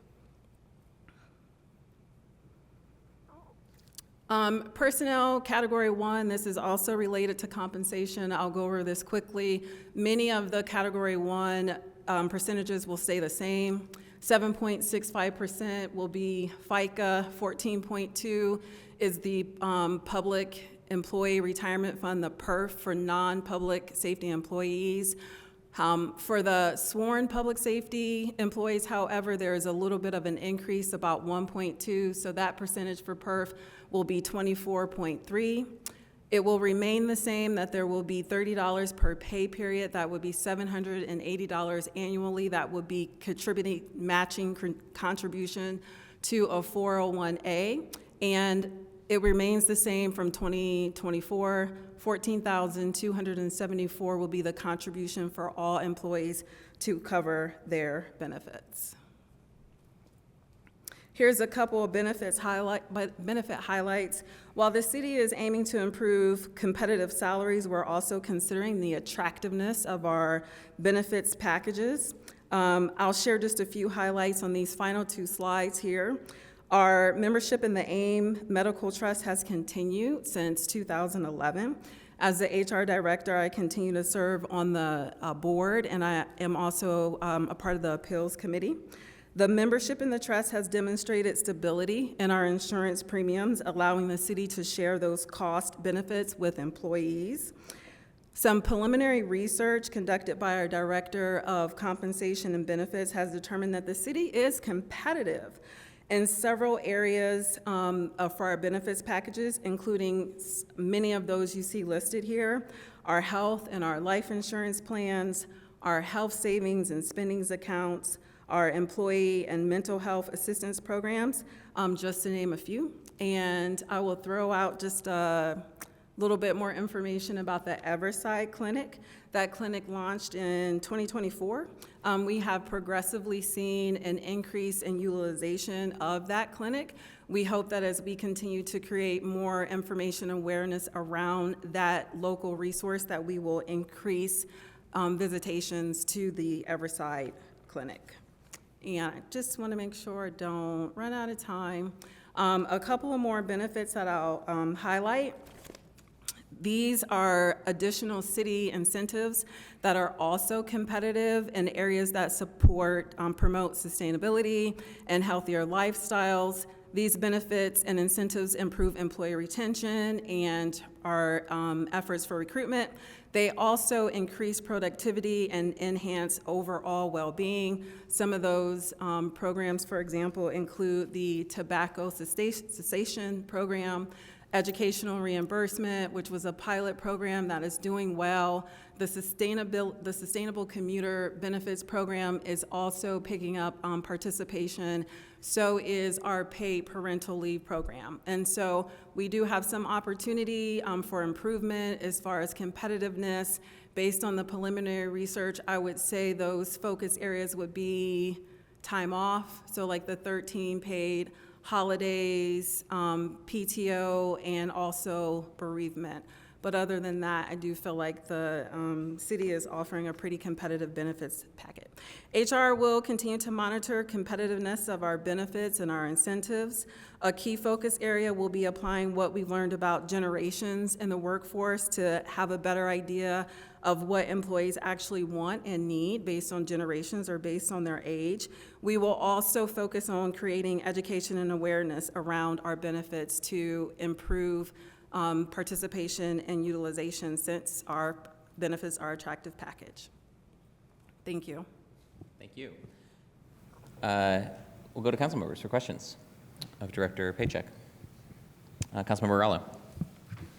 Thank you for that thorough presentation. I had a question regarding, so we had a police contract that I think concluded in 2022, if my memory serves, and it's a 4-year contract, and you listed reopening negotiations with the FOP. Am I correct? And so that's an examination of our compensation relative to other communities.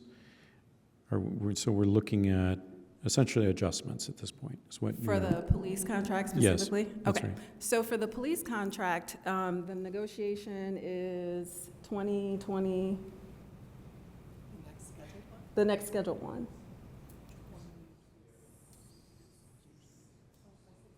$2026, yeah. However, to answer your question, there is an intent to evaluate the competitiveness of that contract to make any recommendations for the competitiveness. I appreciate that. Mm-hmm. Thank you. Additional councilmember questions? I see Councilmember Strasburg and then Asari. Thank you. I just wanted to go back to the salary study for just a minute and kind of verify that by the end of the year, all positions are going to manage to be regraded according to our new grading scale, including like all offices and departments of the city, including like the clerk's office and the council office, like all of them. So for sure, I can say the non-union employees that are a part of the current salary study will be completed by the end of the year. There are plans to conduct an external or internal, recommended an external evaluation of other subgroups such as the elected officials and including city council. Okay, but the clerk's office should be done. Yes, in the Okay. clerk's office. Thank you. That's all. And just to clarify, the clerk's office, but you're not referring to elected officials, to the clerk, correct? Okay, I just wanted to clarify. Correct. The staff that work in the staff. clerk's office, the staff that work in the council office. Yeah. I just wanted to make sure those are being included in the all departments. Okay. As I was. I believe so. I will confirm that. I'll have to follow up with you and confirm that, but I believe that answer is yes. Okay, thank you. Director Paycheck, thank you so much. First and foremost, the mayor's made it clear that HR strategy overhaul is a very major part of I know, no pressure. all the stuff, right? And just to clarify, your office will be leading that overhaul? We do. I will present on Thursday what our plan is for year one, for year one to begin that overhaul process. Could you speak a little bit, just to start the conversation about thinking, like, how will we know that that's worked? You know, so when we think about outcomes associated with that overhaul, what does that look like? So that is a good question, and I feel like there is opportunity for me as the HR director when I'm looking at the strategy to make sure that we have identified some metrics that will measure our progress. The HR department is structured with primarily 3 focus areas, talent, and also HR operations and employee relations, and then finally compensation and benefits. And so I have charged those functional area leaders with thinking about metrics that we can monitor to determine our effectiveness. But we'll look at metrics such as turnover rates, our time to hire, diversity, equity, and belonging, any numbers that we can have that are associated with diversity, and also looking at retention. We also have data that we've collected for surveys, for employee exit surveys, and we also like to implement, which I'll talk more about on Thursday, employee stay interviews, so that we know like what we're doing well, so that we can continue to do more of it.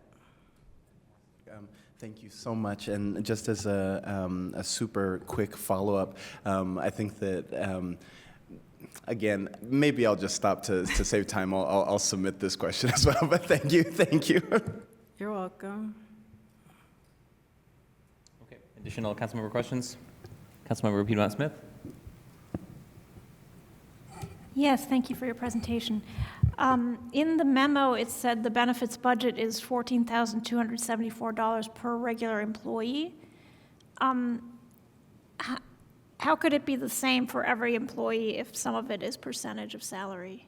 Is that an average, or?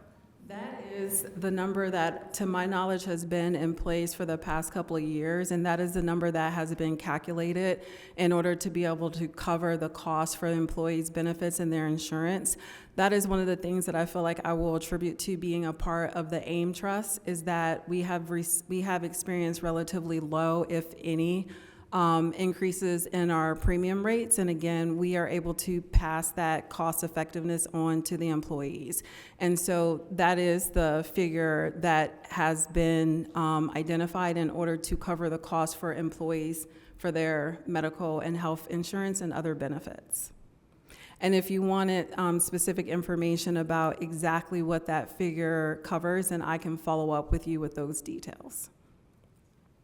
Okay, so maybe it doesn't cover like retirement savings, since that would differ. Okay, I'm seeing a shake of the head. Yeah, it's a different, that is a different figure. That does not include retirement. Did you say you saw? Yes, a confirmation. Okay. Okay, thank you. A couple other brief questions. So following up on Councilmember Strasburg's question, so will the clerk staff and the city council staff be reclassified and get new compensation rates by the end of this year, or that won't happen until next year? I need to go and make sure that I understand if the city clerk positions are a part of this salary study. Gretchen, do you know? Deputy Mayor Knapp, do you know? I know that the study explicitly excluded elected officials, which is why we do want to have a separate external study on that before the end of this year. And it would be certainly our advice, if you have folks who are not elected officials but working in the offices of elected officials, that they go through the salary study and get their positions graded and be included in the salary ordinance with the new figures for 2025, just like everybody else. So are you saying we need to ask for our staff to be included, or are they already going to be included? May I follow up with you to confirm? Okay, I will follow up with you to confirm. Thank you, Deputy Mayor. Thank you, Deputy Mayor Knapp. Is that my time? 20 seconds. Oh, you just mentioned public housing, public safety housing incentives, and I thought we'd gotten rid of them, but I guess there still are some. There's still some, yes. Okay, thank you. Mm-hmm. Additional questions from council members? before we go to the public? Seeing none, we can go to members of the public who would like to comment on the introduction by Human Resources. Again, 2 minutes is what we've allotted for public comment tonight. In the chambers, if you would like to comment, please step forward to the podium, and online, use the raise hand feature or the chat in Zoom to let our meeting host know you'd like to comment. I'm seeing none here in chambers. Any online? No immediate takers. Okay, thank you. So with that, we can come back to the council for comments on the introduction by Human Resources. Any comments? Councilmember Rallo? Thank you. 2 comments. One is it was an oversight to not include electeds in the salary study, so I'm happy to see that addressed.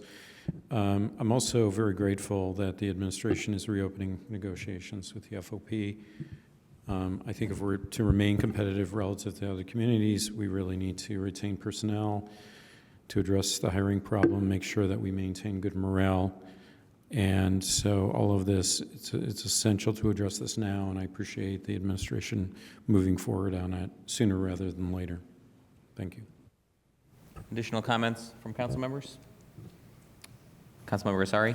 Just a very brief one, and I would tend not to make sort of personal remarks, but honestly, I'm so grateful that our HR strategy is in your hands. I think that it's, come on. So, but thank you so much for the work that you're doing. General editorial comment, and I think that it would be really useful. I think definitional clarity is something that matters a lot, I think, in public documents, and we talk a lot about things like employer of choice and things like that, and I think it would be really useful in the document for us to say what it is that we mean by that, and not take sort of those things for granted. I think they mean something to everyone, but they may not mean the same thing to all of us, and so, but so grateful for your leadership, and thank you for the presentation. Any additional comments from council members? Councilmember Piedmont Smith? I have to say I am concerned that the cost of living increase is only 3%. It does seem that inflation has been higher than that. Just for comparison, at the solid waste district, I'm trying to call it up, but I think it was 8% that we gave as a raise or in our budget proposal for the waste reduction district. Because we took into account not just the consumer price index, but also some other factors that make it more expensive for people these days just to pay their living expenses. So it does concern me. I understand that the Crow study is going to increase most people's compensation, but we don't know that it'll affect all people, and I'm worried that for some folks, this is not going to keep up with inflation, and it's going to be effectively a small cut in pay. So that's all I'll say at this point about that. I'm happy to talk further about it. I know that it would be a big change if we even were to go 1% higher for the COLA, but it gives me pause. Thank you. Comment from Councilmember Rosenberger. I just wanted to say I have questions, but I'm going to just follow up one-on-one about them. Thank you. I didn't actually hear, so I was confused. What? Yeah, can you restate? I was just saying I'm going to follow up. I have things I want to ask. I know this is just comment, but that's why I didn't ask and why I didn't comment. I'll just do it later. I just wanted to put that out there. Great, thank you. Additional comments? Can I just correct myself? It was 7% for the waste reduction district. Others? In a similar vein, I am interested to follow up on the common law employee wage. I think my colleague, Councilmember Ruff, was instrumental in getting the living wage ordinance passed in 2005. And I'm just taking a look, and we may be meeting the letter of that, which was set to a certain schedule, escalating from $10 at that time. But some other calculators would have it that, even for one person supporting only themselves, it's more like $19 or $20 in Monroe County, Indiana. And so just wondering if that's something we need to revisit, and wondering about what type of total outlay we're talking about for those temporary employees who are paid an hourly wage. So something else to follow up on. And last point, just very much support the overall strategy to catch up on compensation, which we've fallen behind on and need to do better. So thank you. Okay, with that, we can move on to the fire department. I believe we have Chief Kerr with us to present, and have 20 minutes allotted for this presentation.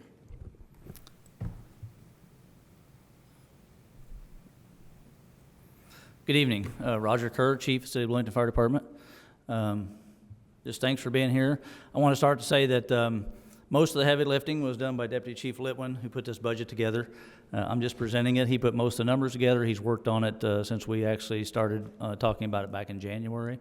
So I just want to make sure that you understand that he has been a big part of where we're at. You can see our levels.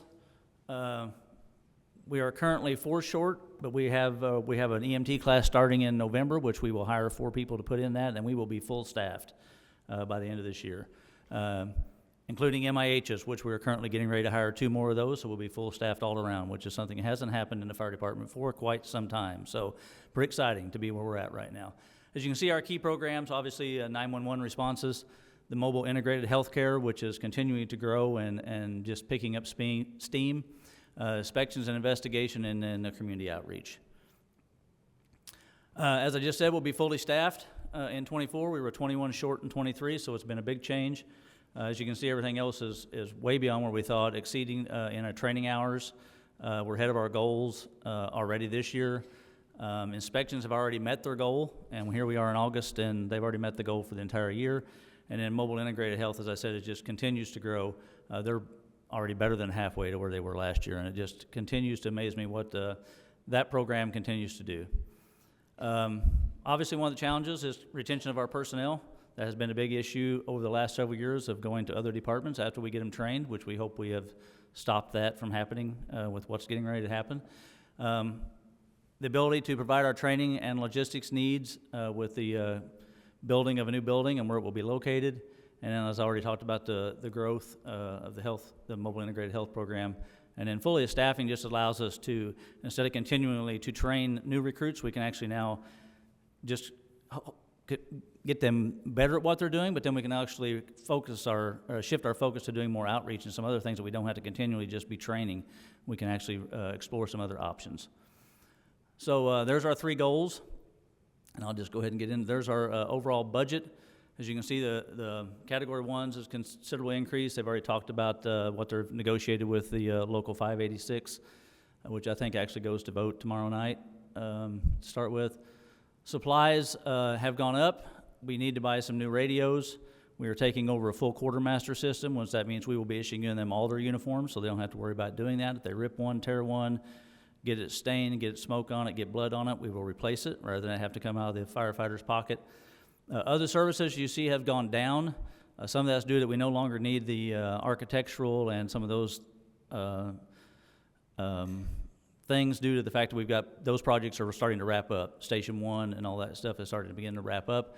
And then the capital outlays is we still want to continue to keep up with buying equipment that's needed as we move forward.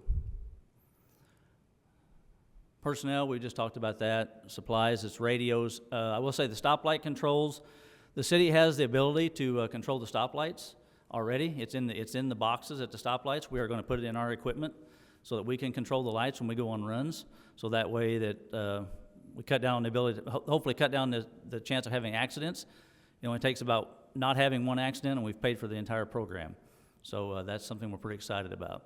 And then moving to the full quartermaster system, I think just with the cancer reduction issues we're trying to face and all that, it just helps if we can, somebody doesn't have to think about it. If they've got clothes that are soiled and dirty, we can actually just replace them, and it'll save us in the long run. And then Station 1 is about complete, and then the design phase of Station 3, we no longer need all that, so that's the reason that's a reduction. Complete building projects. We're very excited that Station 1 is almost complete. We are close to having that project wrapped up. Station 3, the remodel is just getting ready to go out for bid. And then our logistics and training facility is in a design phase, and then it will go out to bid hopefully before the end of the year. Station 3, just for an example, was built in 1963 and literally has had almost nothing done to it since 1963 other than changing from boiler system to a forced air heat. So with the advancement in standards, it will change to, everybody will have their own facilities now, sleeping facilities, a lot more shower and locker rooms. So it'll just bring it up to standards where people want to be there. In our logistics and training facility, we are currently on the west side of town. It'll be moving down by our training tower, so now they can literally go to the classroom, do their talk, do their PowerPoint, whatever they want to do, and then walk from there to the training tower and put into practice what they have just learned. Now they have to get in a vehicle, drive over there. We still do it. It just makes the logistics of it a lot better. Plus, with the quartermaster system, we needed some more room for gear and that kind of stuff, and so this will help us with that. Really, there's no impact. It was bonded in last year's bonds. We're just finishing up implementing that, so that money is coming from the bonds that was issued. I just talked about why we needed those, and both projects, as we say, will hopefully be completed by the end of 2025, if everything goes well. Number 2 goal is recruitment and retention. As we talked about, we'll be fully staffed. You can't imagine how refreshing that is not to know that we're back up to full staffed. That was just such a hard time to go through. You can't even imagine what that felt like being when I was a battalion chief, trying to staff every day when knowing that you were that short. So this is a great position we're in. Thanks to the city stepping up with the salary compensation. I think you'll see hopefully the trend will start going the other way, and we will actually be getting people back that left us, and they'll be happy to come back and now work here again.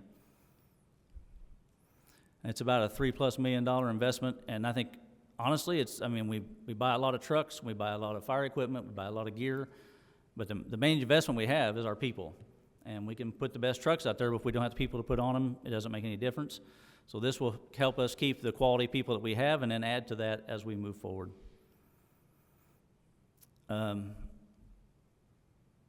Lower turnover is a huge part of it. We've spent, I think in 23, the training division put 31 people through recruit school. That is so time consuming and so expensive. It's just nice to know that now we can do it on a smaller scale. We can focus on other trainings, which I'll get into here when we talk about the rescue company a little bit, and where that allow us to go moving forward. And like I said, the salary study and Local 586 and negotiations will just helps us keep us on that forefront where we want to be. So the rescue company, we did a survey back in, I think it was January. We had our first crew meeting when I took over as interim, and the number 2 receiving thing was we need a rescue company. Well, so and I don't disagree with them, so we've talked about this. We're going to implement this. What this amounts to is these are low frequency, high risk incidents that we go on. So they may not happen. Matter of fact, I hope they never happen again in the city of Bloomington. That would be my ultimate goal. But when they do, we want to be able to handle them in the safest way possible. Prime example is we had a bus on top of an individual about this time last year, which they successfully completed the rescue, but they did it in a way that probably left us a little bit at risk for getting injured because they didn't have exactly the right tools that they needed on the scene at the time. And that was because our rescue truck was not staffed and they couldn't get the equipment that they wanted. So rather than wait, as we all know, you can't just wait. If somebody's trapped under the bus, you got to get them out. So they did what they had to do. They successfully completed it, but to make them safer and to make the rescue safer, we know that we can get those tools on the scene with trained personnel in a more efficient and better manner. And so that's the reason we're going to bring this rescue truck online. About $18,000 in extra or new supplemented equipment. The rescue truck itself is not quite $1 million, but that will allow us to equip it with some extra tools that we need. And then we're also going to staff it with some personnel. So it's fully staffed all the time. So when it's called for, it will respond without a hesitation. And it's very simple. We have the personnel. We have a backup rescue truck currently. So after January 1, or actually maybe by the end of this year, we will have this program probably up and running in some form. Maybe not exactly like we want it to be yet, but it will be up and running shortly. There's the department funds, where they come from. And then the 25 proposed budget will allow the Bloomington Fire Department to continue to serve the residents of Bloomington. The expansion of service will also help those who are visiting and are passing through Bloomington to receive first-rate emergency care. Your support of this budget will help in retaining personnel, upgrading stations that will better serve a diversified workforce, and offer tactical rescues. And I thank you for your consideration, and I answer any questions you have. Thank you very much. Do we have questions for council members? I see Councilmember Daley and then Councilmember Asari. Thank you very much for this presentation. That's awesome that we're just about fully staffed. Congrats, that's really exciting. Retention is also very important, of course. So between the collective bargaining agreement and then this budget, how close do you think this will get to reaching our goals for successful retention? Do you think these go far enough in your view? Yes, I do. Just for an example, we've had, I can speak of two. One individual who was going to retire, who has decided not to retire. And we have one individual who had accepted a job at another fire department and then has since decided to stay on our department. So it's already had an effect. And just the talking of it was going to happen, the fact that that it is happening has just had a positive effect on our department. Wonderful, thank you. Thank you so much, Chief Kerr, for all of your leadership and everything you're doing for the city, and also to Chief Litwin and everybody else. I have a question about sustainability. So there's been a lot of upward pressure, and I think rightfully so, on personnel cost, on equipment cost, et cetera. But how does the current proposal position us for the long term of continuing to support fire and needs that will arise? What's your sort of horizon scan, if you will, of sort of the financial state of the department? Sure. I think we've made great strides in capital improvements, so in equipment, stations, remodels, that thing where we've positioned ourselves for continuing forward, not getting as far as behind we were, especially in station remodels. With the Station 3 remodel, every station will have been touched in about the last 4 or 5 years. So I think we're good there. Then continued equipment replacement through PS Lit or capital bonding, or however you want to do it, I think is paramount, so we don't fall behind on that too. I think the salary thing puts us back on a very even and level footing. As long as we stay there, we will not have trouble keeping people to want to work here in Bloomington. It's when we fall way behind, and that's what happened. As long as we don't fall back there again and we maintain where we're at, we'll be in good shape. Excellent. And then as a follow-up, so within the budget, there's a $15,000 base increase for firefighters, and so great to see that. Where does that put us in terms of other cities in the state? Sure. Don't quote me exactly on the numbers. We went from 37th to 11th on base pay. Okay. We went from about that, maybe a little worse on pension base, but that will put us second in pension base in the state when we get done with this. And then compared to our closest neighbors like Ellettsville, Marion County? We'll be on even ground, if not a little ahead of anybody in Monroe County. We'll be on even ground with the Johnson counties, which is White Rivers, Bargersville. Fantastic. And that kind of. So in short, you think that this is you wouldn't ask for more. You think that this is the right. I think we're right on par where we need to be. Fantastic. Yes. Thank you, sir. Yeah. Councilmember Rallo. Thank you, Councilmember Asari, for asking compensation questions, because that was one I had. Your department logs response times, of course, for emergencies, for fire response and things like that. Just anticipating the city continues adding new buildings, new housing, I wonder if you could periodically provide that to council, just so we can keep track of, whether, we would like to hear, I'm sure, whether you're in a position of stress as more and more development occurs. And one of the, of course, anticipated largest ones is going to be the Sudbury or the Summit development. Now, the build-out's going to be about 10 years, but it's going to add 10 to 12,000 people potentially. And I wondered about, way back in 22 years ago, we were talking about a fire station down there on Tap Road, and it never happened, and that area has been growing. And this is going to be a massive, of course, addition. So I wondered about a timeline for a South Side fire station. Do you have that on your radar, and are you discussing that with the administration? And I assume this will probably be bonded through, and we would anticipate TIF funding or something to pay for it and so forth. Is that? Are you sort of, is that on the near-term horizon? Yes, I would say it's definitely on the horizon with Sudbury, basically bringing in a whole nother, segment there that's going to have a station placed out closer to that, just on the amount of people, and the one high-rise itself is going to create, challenges if we're not there quickly. So yes, that's already on our radar as future, out into the future. Be a conversation with administration on when that, kind of takes place, and then how we do that.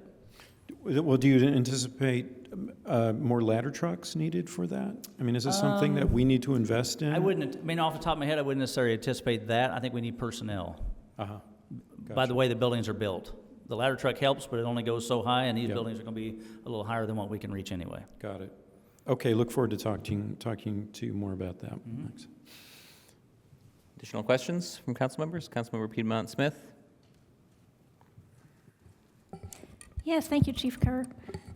In the City Council memo to the mayor, I'd like to just read the objective that we outlined for public safety and just get your reactions as to how the fire department fits into it.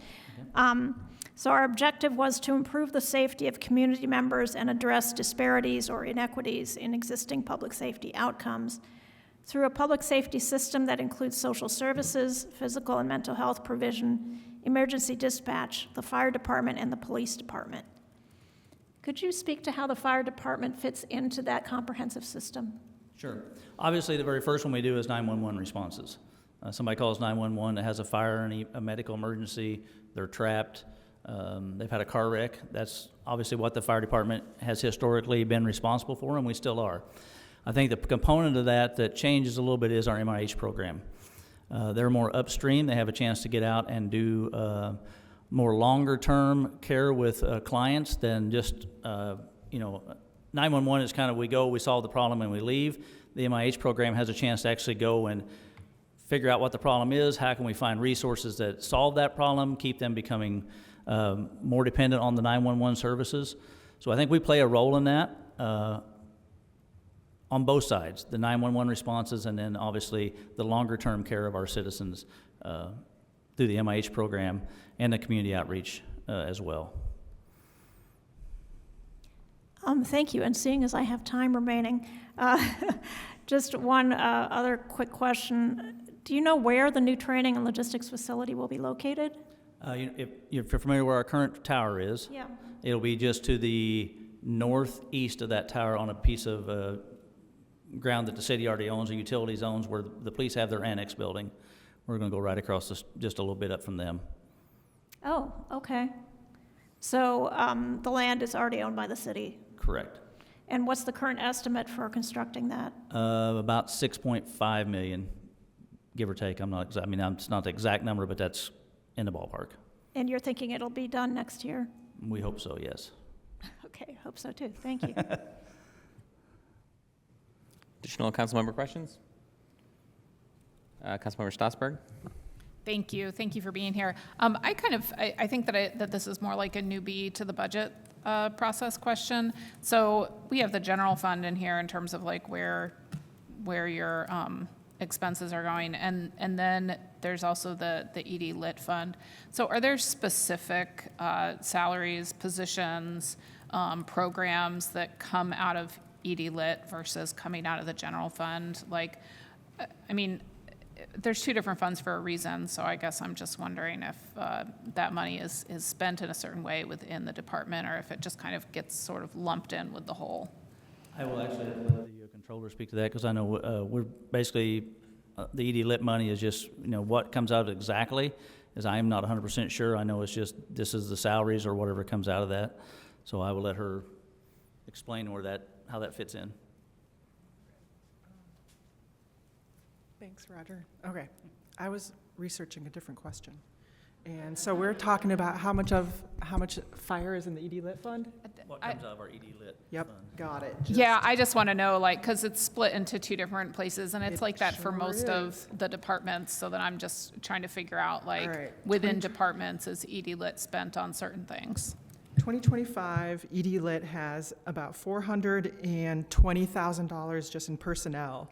I think that they've got some overtime and some benefits and a little bit of actual salaries in that, in ED Lit. So I'm not exactly sure why it's divided out like that, because fire salaries are upwards of over $17 million. And then we have just $450 and change in ED Lit fund and salaries. I'm not exactly sure why.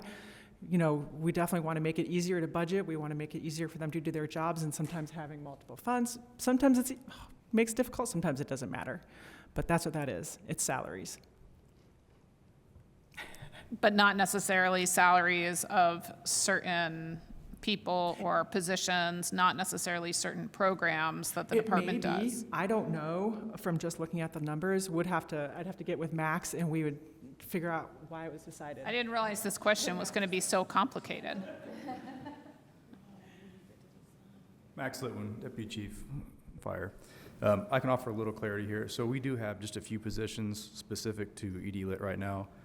Two of them are our community EMTs, the MIHs, and one is a deputy fire marshal. So having come in mid last year, those are new positions, and I imagine that was at the time found to be a good method to fund them was through a new fund. Other than that, they are, I think all of our traditional original positions are general fund. I think some of the new ones were just chosen to come out of the new ED Lit funds because they were present now and we had new positions that needed to be funded. That's about as much as the explanation I can provide. That's about the time that we have. I appreciate that. And any more information about that, if you could include that after, that would be great. Thanks. Thank you. Any additional council member questions? Seeing none, we can go to the public. If any members of the public would like to comment on the fire department's budget, you are welcome to come to the podium, and you have 2 minutes. Additionally, if there's anybody joining us on Zoom, please use the raise hand feature or send a chat message to the meeting host letting us know that you would like to comment. Seeing none here in chambers. Interim Council Attorney Kulak, any online? Not at the moment, no. Okay. No comments. We will come from the public. We will come back to council members for additional comments. I'm seeing none. Okay. Thank you. Thank you, Chief Kerr. Okay, that brings us to police and dispatch. We have 20 minutes allotted for the police budget, and we have Chief Dekoff joining us at the podium, as well as 5 minutes for the dispatch budget. I think we'd like to handle those just in sequence, like one after the other, and then we'll do questions and comments. Okay, well, that's not how I presented it in my Oh, no. slides. They're combined into one. Oh, that's totally fine. That's even all the better. Okay. Yeah. Thank Good you. evening, Councilman Mike Dekoff, Police Chief for the City of Bloomington. I'm here to present my 2025 budget request. As you can see, we're responsible for the overall law enforcement and public safety needs for the city.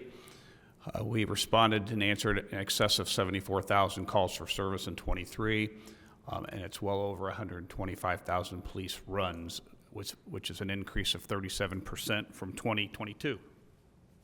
Unfortunately, I cannot paint the same rosy picture that the fire department painted with personnel.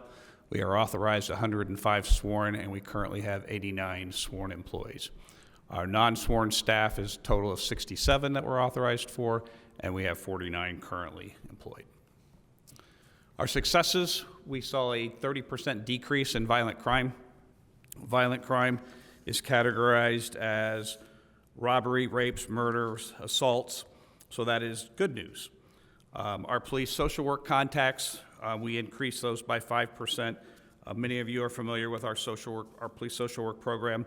They do a lot of outreach with community members who need specialized services, and so we rely on them a lot to help our officers when they have calls that require that type of service from the social workers. Another good thing is our community engagement increased by 18%. That is things like National Night Out, our resident police academy. We're frequently asked to speak to neighborhood associations. What is important about community engagement is the trust building that allows our department to do with different community members. And so that is very important. It has been neglected over the last couple of years because of staffing levels and COVID, but we are seeing slow increases in the amount of activity that we're able to do. Our challenges and needs: we are currently severely understaffed due to problems with recruiting and retaining officers. We have 89 of 105 authorized positions for sworn. Our non-sworn are in a similar boat where we are low. Some of these things with the sworn, of the 89 that we have, only 68 are available for duty and to respond to calls. Some of that's due to training. We have 5 new officers in the academy, so they're employed, but they're not actually on the street. We have 2 that are in our field training program, so they are on the street, but they're not fully trained and out on their own. We have 3 on long-term medical or injuries, and those are on-duty injuries that happen to them, and we have 1 on military assignment. One positive, an opportunity for us is we recently, this year, authorized a take-home car policy that allows officers to take home their squad cars. There's benefits to that program. That also gives us more people that might be off-duty but in their car that are able to respond to things that are happening on the street. They will frequently stop and help motorists that might be broken down on the side of the road. But it also puts us on par with most other law enforcement agencies in the state of Indiana. And so that actually is a recruiting and a retention opportunity for us that we allow these take-home cars. So goals, I have 2 simple goals for both the police department and for dispatch, and they're both the same. They're improve recruiting and retention and achieve full staffing. Public safety is a people business. Dispatch is a people business. We have to have people to respond to calls, to answer the phones, and to use technology to further our goal of helping people. So our goals for dispatch, as I said, are the same. It's improve recruiting and retention and achieve full staffing. Go over our budget summary. As you can see, our request in personnel for 25 is $21,391,000. It's a $2 million increase, and that is that counts the request for the salary increase that is in this budget to help not only retain officers but also recruit officers. Our supplies are down. Those are basically one-time things and things that we just no longer need. Our other services are the same thing. There's a lot of one-time contracts and one-time things that were in there that we no longer need. Our capital outlays are up $684,000 over 24. So you can see here the personnel line, 10% increase. Again, that's a significant increase in compensation to the sworn officer's salary. Again, we believe in looking at surrounding agencies and trends around the country that will make us competitive with recruiting and retention, and it will help us retain the employees that we have. Supplies are down 9%. Again, it's a lot of one-time purchases. Other services, same thing. They're down. It's based on a lot of one-time purchases that we don't need anymore. And our capital outlays are up because of the replacement cycle for equipment for officers in the department.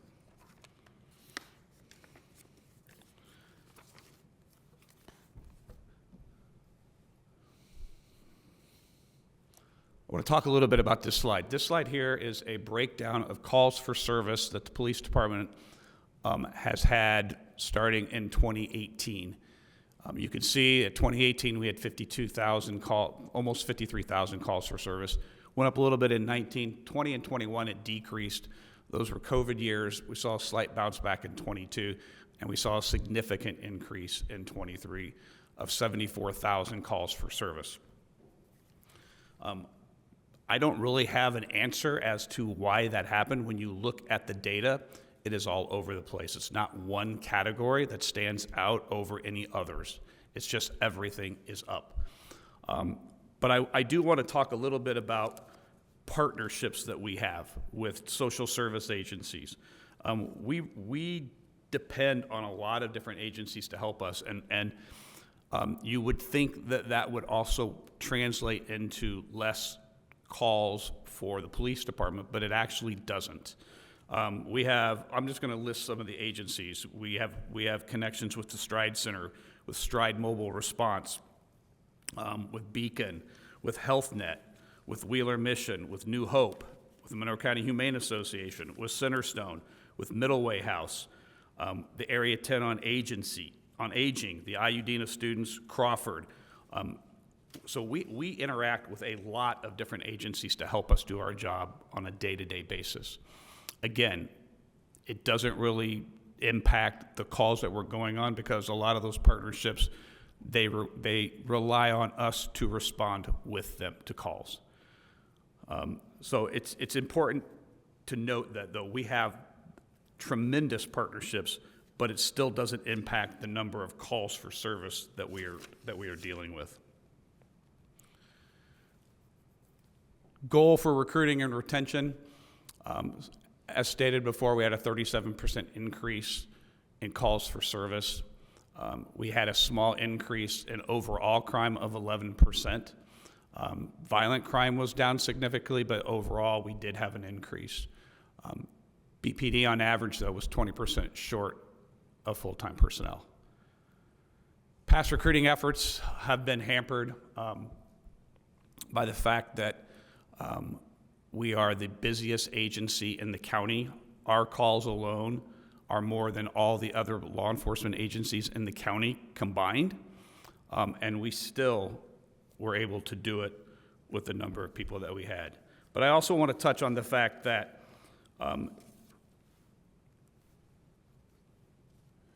when we did that, we still couldn't go to every call we get.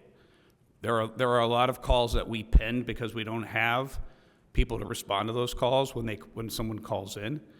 Some of the time, supervisors are reviewing those calls and saying, we can't go to that, refer it to somebody else. And then there are calls that we just never get to because over time, if it's a noise call, if it's a 3-hour wait, a lot of times that noise over. So just keep that in mind with staffing. Yes, we are able to respond to the major stuff, but there's still a lot of stuff that we cannot respond to because we just don't have the personnel. I want to talk about in the second and the need here from 2017 to 2024, we had an exceedingly high turnover rate. We lost 91 officers in that time period, and we only had 83 people that we hired as replacements. I want to go to a chart here. This chart here shows the hirings that we did in a particular year and the losses that we sustained. And if you see in 2020 is where we started to have significant losses, and we couldn't make up those losses with hiring.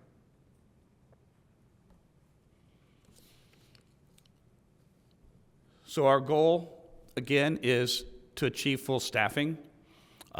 We currently have officers that work a lot of overtime just so that we can have minimum staffing on the shifts.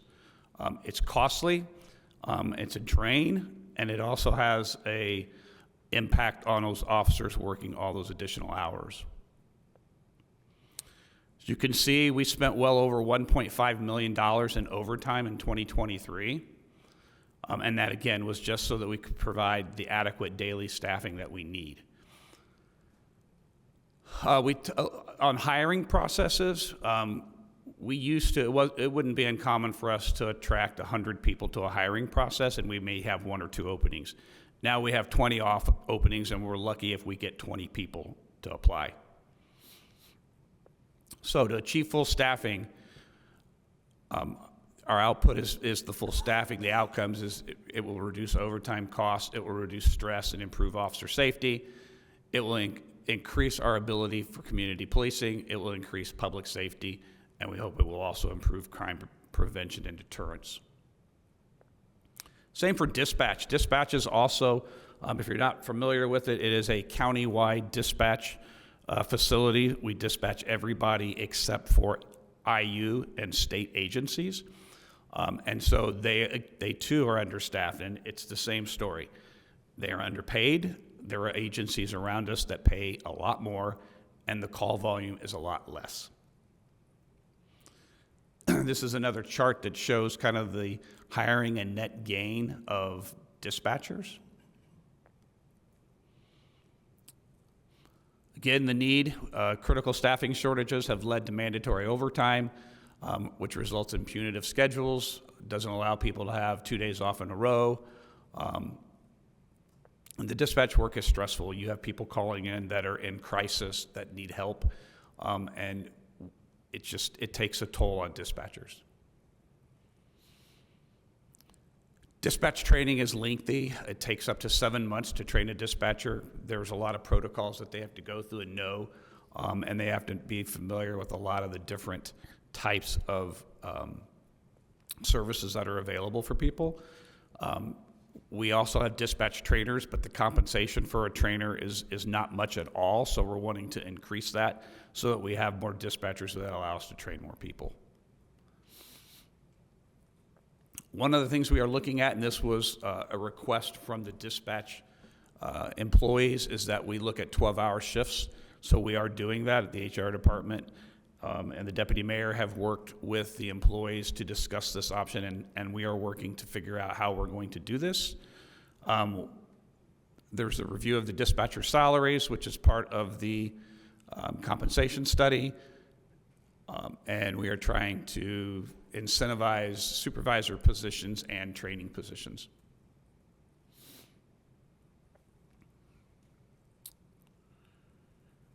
Again, this is a staffing, or this is a dispatch call for service chart.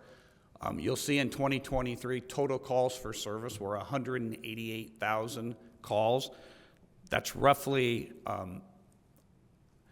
can't remember what the figure is, and I don't have my calculator, but it's quite a few calls a day for service. That does not include calls that come into the police administrative line that frequently also get transferred to dispatch. The other thing that happens is if the dispatch phones are busy, those roll over to the police department admin line, and so those numbers are not in these figures. Again, so dispatch, full staffing, it will allow for a more effective response, improved morale, and hopefully lower turnover. This is department budget by fund. You'll see the general fund, public safety lit, and ED lit. I always get the question about the $10, and that has to do with bank charges on money that we take in. In conclusion, we're hoping that you approve our request. We are in a critical staffing problem right now, and we have put a lot of work into researching that and looking at what we think might help that, and we believe that your support and passing of this budget will help us achieve that. Thank you. Thank you very much for the presentation. Councilmember questions. I see Councilmember Rallo. Thank you, Chief Dieckhoff. Distressing to on a number of points, especially that your staff has the highest workload but lowest compensation in the county. I mean, clearly that has to be addressed, and we've already talked, the administration seems to be obviously aware of it and wanting to remedy it. I had a couple questions. One was the 37% increase in calls since 2022. You say they're all over the place, but thankfully violent crime is down. But does this regard a certain population, i.e. the homeless population? Are most of the calls related to that need? Can you repeat the last part? The increase in calls of 37%, are most of those calls, are they directed toward the homeless population in Bloomington? A significant portion of them are, yes. Okay. And have you implemented tasers yet? Yes, these are all that over the that is ongoing. Not everybody has one because we are continuing the training, but yes, that has started. Have you needed to use them?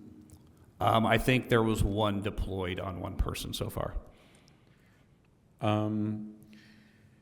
I wonder about, you must be concerned about what happens in the case of multiple emergencies occurring at once.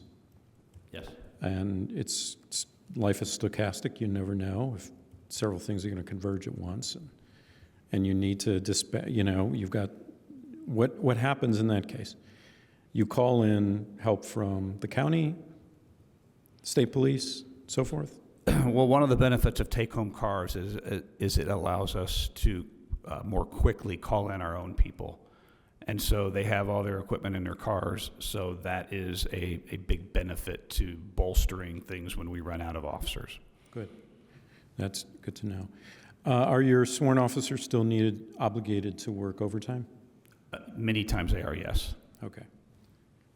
Almost out of time. I wondered if we could have, at some point during budget process, there was a really nice table that showed Bloomington police pay relative to other communities in our ranking, and then another that showed pay plus benefits relative to other communities, so we can sort of gauge where the compensation map is. Yeah, we can do that for you. Okay, terrific. I'm out of time practically, so I'll quit. Thanks. Councilmember questions. I see Councilmember Asari and then Councilmember Daley. Thank you so much, Chief Dieckhoff. The first question is helping me to understand of the needs. I think the needs you've presented are very clear, but I don't clearly see addressing those needs in the budget. Can you help me understand how we're addressing these very dire needs in the budget proposed? So we're hopeful that the increase in salary will make us more competitive. It will put us at being the highest paid agency in the county. Okay. And so our hope is that we are still a desirable agency for people to come and work, but our calls are such that we are extremely busy and we don't have enough people right now. Mm-hmm. And so once we get fully staffed, that will relieve a lot of pressure off of people. And we've looked at a lot of salary information and compensation packages, and we're hopeful that the request that we have in front of you will address those issues, and we will start to get more applicants applying. We've not lowered our standards. Some departments have lowered their standards when they couldn't find people. We've not done that. So we still have really high standards for recruits. And so the hope is that because we will be competitive, that we will have people that will come and want to work here. Yeah. People that are looking for police jobs, most of them don't want to get a job where it's good pay, they have lots of equipment, and they do nothing. We're busy. We have the types of calls that interest people who are wanting to be police officers. Mm-hmm. And so we're hoping that piece of the puzzle, which was compensation, we can fix that, and we will start to see a lot more people applying, and we'll be able to hire more people. Great, thank you so much. And I think that leads to the next question, which is there's this focus, and again, rightly so, on recruitment, getting to full staff, and we've talked about this for years now. But where's the emphasis on improving sort of quality of life? And particularly, I think this is more so, for me, a question about dispatch. How are we improving outside of just changing the shift structures, are there other things that we're doing to make that a better job, being an employer of choice, if you will, to impact retention, et cetera? Yeah, so again, with dispatch, it's the same situation. They're so short-staffed that there's mandatory overtime just to fill shift minimums. Right. If we can get to being fully staffed, people will have more time off. We'll be able to do more focused dispatching, like a fire dispatcher. But we just simply don't have the resources to do any of that right now because they're so short-staffed. The mandatory overtime takes a big toll on a person. They're not getting days off. And so hopefully increasing the salaries, getting those positions filled will help those quality of life type things. Excellent. Thank you. Thank you very much for, first of all, everything you do and for the presentation. Unfortunately, I think Councilmember Asari and I are kind of on a same brain length tonight. You asked my question with your first question, more or less. So to kind of piggyback off of that and drill maybe a little bit deeper, I assume, if you have the funds then to be hiring, for those extra positions and to fill all of those roles, I assume you'll need to do more outreach and education about the better conditions and the pay, rather than just hoping people notice that you've posted a job posting with good salary and that they'll come to you. So is there a plan for recruiting in place? Yes. So I can tell you right now that since we instituted the take-home car policy, we have had more interest. Word is getting out that we are addressing salaries. We are having people inquire about opportunities for employment. So we will, and we currently do outreach for recruiting. We will continue to do that, especially if we get the increases in salary. We are a very well-trained department. We have people, unfortunately, departments from around the state steal our people all the time because we're very well-trained. We have very good officers. They work really hard. They know what they're doing. And so we have a reputation of being an extremely well-trained, good department. So we're hoping that increasing salary, the benefits of the take-home cars, tasers were mentioned, that's a less lethal option. Nobody wants to shoot somebody. If you have another less lethal option, that's great. We didn't have that for a long time. We have that now. So we're taking steps, yet they're slow, but we're taking steps and making improvements to further position ourselves so that when we can get the salaries up there, that we should be able to get more people that are interested in working for us. And so then do you think that will also address retention as well? Yes, Yeah. I do. Okay. I do. Thank you very much. And I don't know if that's your pen Yeah, I on know. the I saw. floor. I'm going but to pick it okay. up when I'm done. Thank you. Councilmember Strasburg, and then Zulik, and then Piedmont Smith. Yeah, council members, sorry, and Daley, we're on the same theme that I'm on right now, and I don't mean to be like pessimistic about this at all, okay? But I'm feeling kind of pessimistic about it. All I've heard for years is how short-staffed the police department is. And as I look at this chart of changes in budget allocation for personnel services between 2022 and then the expected 2025, this 10% change is actually lower than the prior 2 years of change. And so if this is a question that you're not going to be able to answer in 2.5 minutes, but why do you actually think that's going to make a difference now? Is full staffing even possible?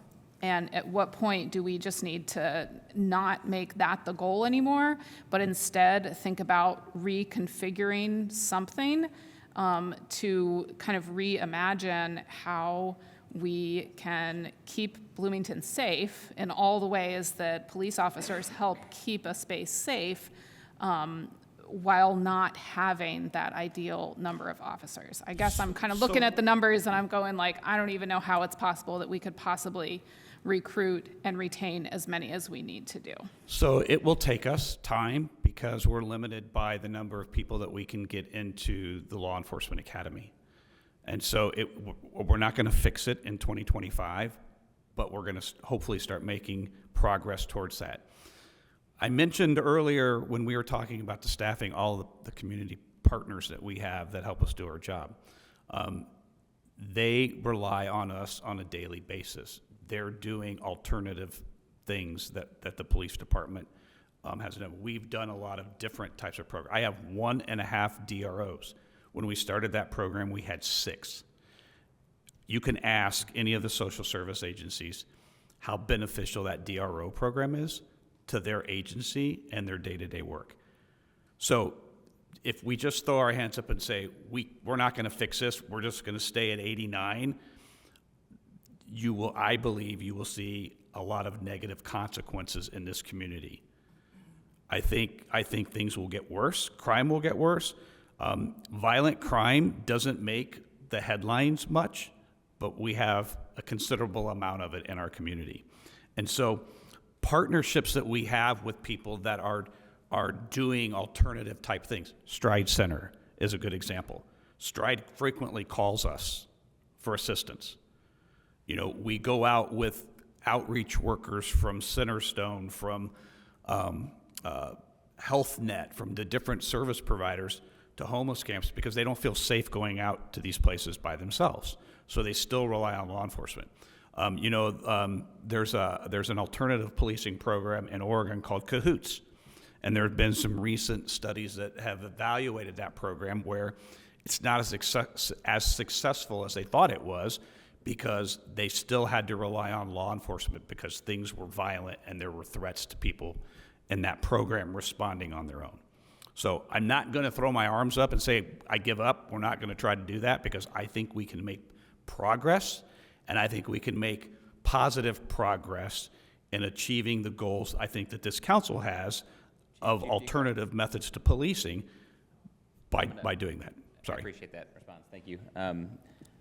Additional, and sorry to cut you off. We were a bit over time there. Yes, Councilmember Zulik and then Piedmont Smith. Hi, Chief. Thank you for your presentation.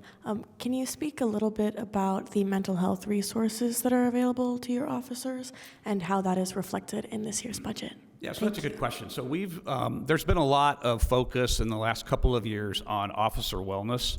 And so we have embraced that, and our social workers are the ones that lead a lot of those efforts. They have all kinds of different sessions and trainings on how to try to relieve stress and help officers out.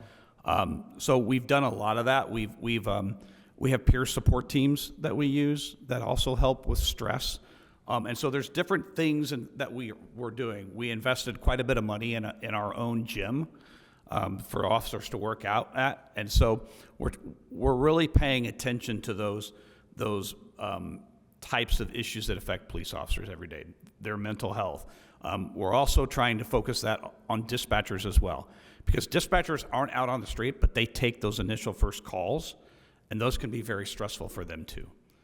And so it is something that we are engaging. There's still many more things we can do. But our social workers lead a lot of that in conjunction with officers who have been trained in different components of like peer support and things like that. Thank you. That's great to hear.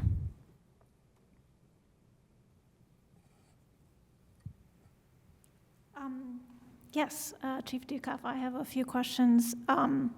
Is the 10% increase in the personnel budget based on an assumption that the contract negotiations will be reopened this year? Yes, it is.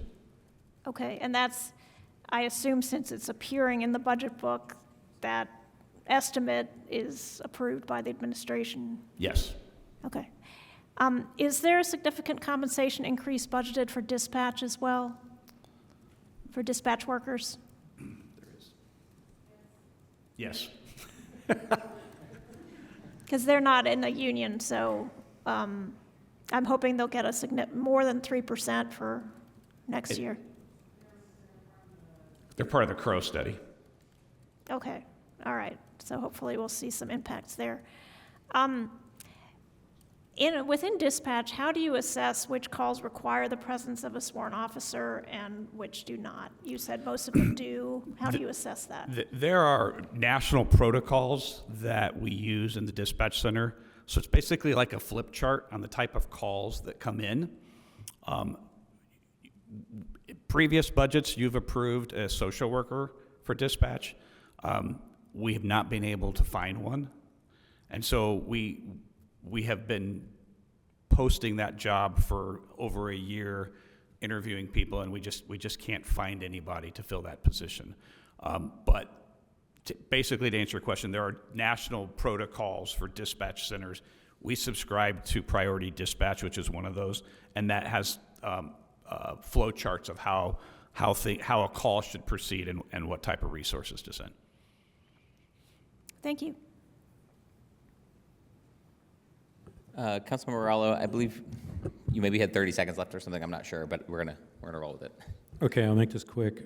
So renegotiating a contract is a great idea. It's going to take time. We budget for 105 officers. Should we just aim to recruit a lower number and utilize the difference? Because that money goes back, it reverts to general fund. Right. Can we just use it now as a means of incentivizing for recruitment immediately? I think that's probably a controller question and a legal question. It's probably above my pay grade. I would encourage follow-up in writing if Okay, you don't need to answer it this evening, but I'll follow up. Thank you. Okay, additional council member questions? Seeing none, we can go to public comment on the police and dispatch budget. 2 minutes will be available for folks who'd like to comment from the public. Please make your way to the podium. If you're here in chambers and would like to comment online, likewise, please use the raise your hand feature or let the meeting host know via chat that you'd like to make a comment. We'll start here in the chambers, and you can go ahead and step up. Please make sure you sign in for our records and also introduce yourself before sharing your comment. You'll have 2 minutes. Thank you. Thank you. Talisha Kopic with Downtown Bloomington, Inc., and want to thank Chief Dekoff and his team. We value the partnership and the relationship with the police department. They've been attentive and responsive, and we're really proud of our police department. I'm here to show our respect and our support. We appreciate the city administration and council for showing support of their officers during this budget season. We support the increase of the salaries and benefits to retain and recruit quality officers to help keep our community and businesses and families safe. We call on them often to help with unstable individuals, drugs, theft, vandalism, break-ins. It's a very tough job that they have to do, and it takes a very special person trained and fresh to work in this area. Many of the officers are doing overtime hours to earn money, and they're tired from the long hours and working in rough circumstances. Showing support for them is good for their morale, but it comes down to individual, family, personal economics when you have to pay the bills.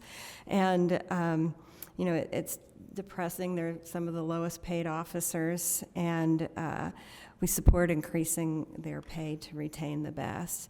Many in the community are working hard with a combination of efforts from mental health services and the downtown ambassadors, but trained professional police officers are an essential part of functioning in a safe community. So we appreciate your support for this. Thank you. Thank you for your comment. We can go to online, and we'll alternate as long as we have folks who would like to comment. I think I saw at least one hand up. Is that right? Yes, we have Melissa Helm, who I will ask to unmute. Please go ahead. You have 2 minutes. Yes, hello. Thank you for having me here. Great presentation, Chief Dekoff.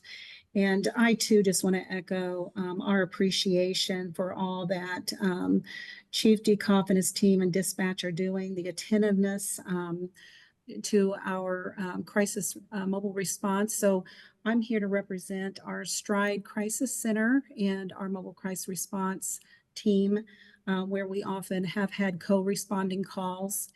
And I just wanted to say, looking at the magnitude of the 74,000 calls just reminds us that we can't become complacent. We have a lot of work to do.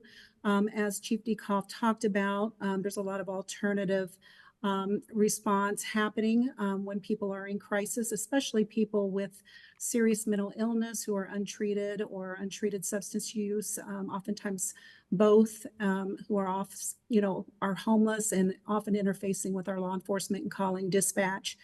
While the mobile crisis response team is working with the state, we are a designated unit by the state.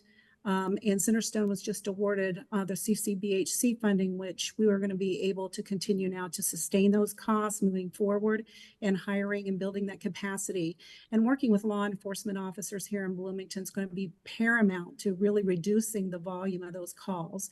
Without all of this support, none of us can do it. It's going to take all of us, and I really too just support the recruitment of more law enforcement officers.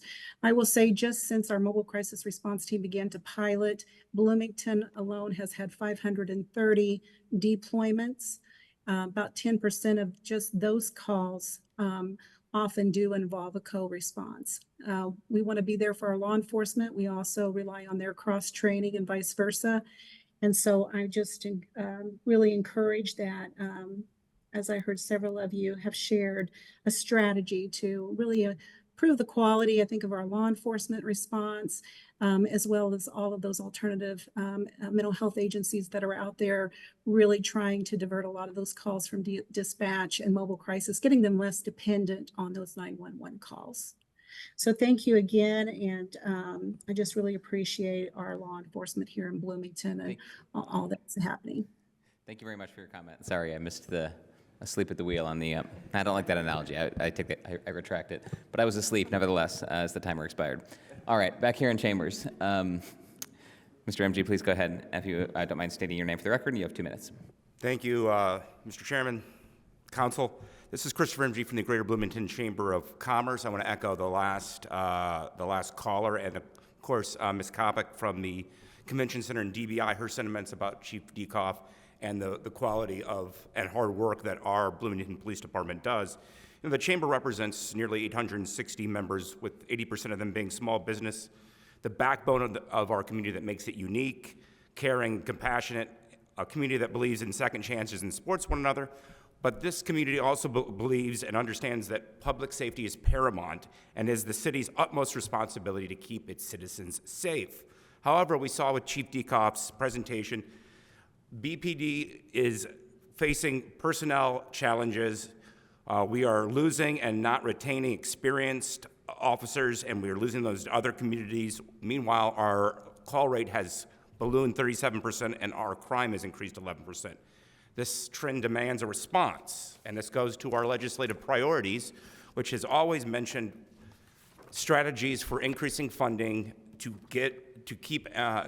attract and retain the adequate number of police officers. In light of this concern, we strongly support reopening the police union contract to allow for competitive pay increases for our officers.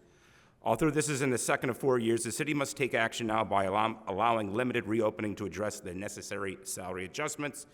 The pay scale simply is not competitive in Monroe County and must change. At a recent hand meeting, I noted that the cost of land is the cost of land, and the cost of sworn, well-trained officers must be recognized and compensated accordingly. We've seen the overtime and that the gaps that need to be filled by first shift officers or those working mandatory or volunteering hours leads to exhaustion and low morale. To address this, we prioritize recruiting new hires and ideally officers who are already trained. Thank you for your time tonight. Appreciate it. Thank you for your comments.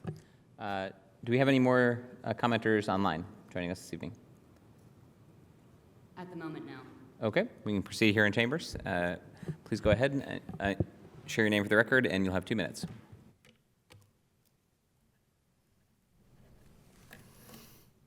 Good evening, council members. Paul Post, president of FOP Lodge 88. I'm here tonight to show our support of Mayor Thompson's budget proposal for BPD. We've spoken with her administration several times over the past few months, expressing the ongoing need for a change financially at BPD. As you've seen and it's been discussed tonight, BPD has continued to fall in competitiveness, not just in the county, but around the state. Numerous agencies around Indiana are realizing the difficulty of hiring and retaining quality law enforcement officers in this environment and are pouring their financial support into their departments. What BPD needs now is to stop the loss of manpower through aggressive and very specific recruiting of already certified hires, as well as retaining our existing well-trained officer corps. To make a solid change, we need to make a mid-contract financial improvement, something to grab the attention of officers at surrounding agencies to look at BPD again, to show the existing BPD officers that their hard work over the past few years has not gone unnoticed. The BPD call volume has grown considerably, all while the number of officers has continuously dwindled, meaning that the average BPD officer worked much harder for less pay than their nearby peers. We are asking for you also to support this budget proposal.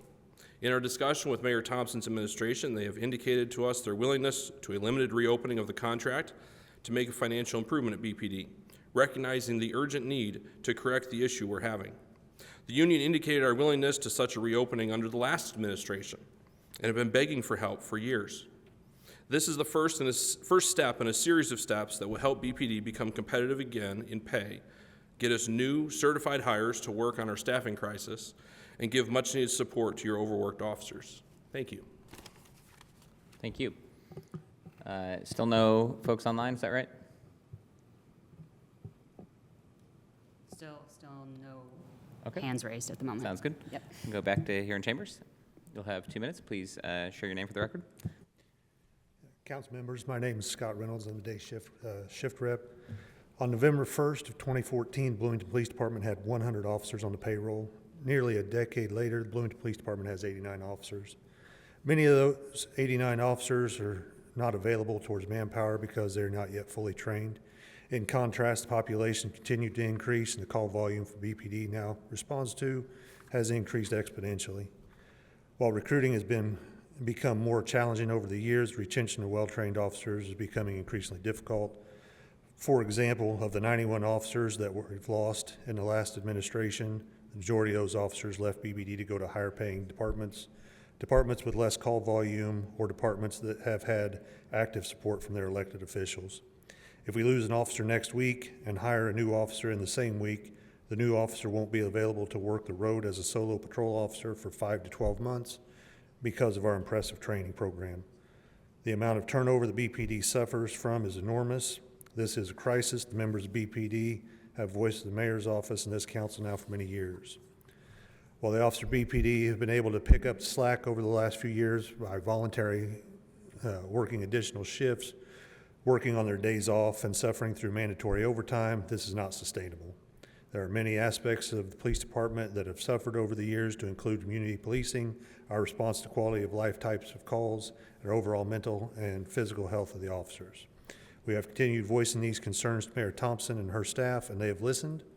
We fully support Mayor Thompson and her staff in recognizing the staffing crisis that has plagued BPD for the past several years. The first step in getting fully staffed and hiring quality personnel is to be competitive with our peers in Monroe County, let alone the surrounding area. While Mayor Thompson has attempted to do that with advances in equipment, the glaring truth is the BPD is simply underpaid compared to their peers. A salary increase is necessary to maintain our high standards of recruiting and, more importantly, retain our currently highly trained officers who are highly sought by other agencies throughout the state. Thank you very much for your comment. Thank you. Here in chambers, please go ahead. You'll have 2 minutes, and please state your name. All right, my name is Jen Pearl, and on behalf of the Bloomington Economic Development Corporation, I'm speaking in support of public safety investments. Public safety is a critical element of quality of place. It was also a key area of focus in our Economic Vitality Project to ensure Monroe County becomes a community of choice for employers, innovators, individuals, and families. The EVB resulted in a community scorecard that tracks progress in key areas. Among other goals, it seeks for our community to be a safe and inviting place by continuing to invest in police, fire, and first responders, and improving policies, ordinances, and enforcement to reduce crime. This isn't just the BEDC saying this is important. Public safety stood out with other factors based on over 600 EVP survey responses and engagement with almost 150 community members in 2022 and 2023. I'll be happy to share that scorecard as well, and thank you for considering these investments. Thank you for your comment. Has anyone joined us to comment on Zoom in the interim? Not at the moment. Okay. Thank you. And we'll remain here in chambers then. Please state your name, and you'll have 2 minutes to comment. Good evening, Council. I'm Randy Cassidy, a local citizen here. And when I look at you and I hear all the things that are occurring in regards to the budgetary aspect, Mayor Thompson's willingness to take the additional steps, and hopefully the council's consideration to continue that the Bloomington Police Department can have not just the finest, but the ability to retain, train, and make the best police force we have. Because while we all know the safety of our community is the utmost important, and as they've said, the thin blue line is here. And if we support it, we give the people, the policemen, the resources they need, we not only can, as we all know, one of the best communities in the state, but also one of the safest. So I encourage you to consider the budget, what's necessary to give the police department the resources and the fire department that we need to continue to keep our community safe and civil. Thank you. Thank you. We can continue here in chambers. Please sign in and share your name for the record when you approach, and you'll have 2 minutes.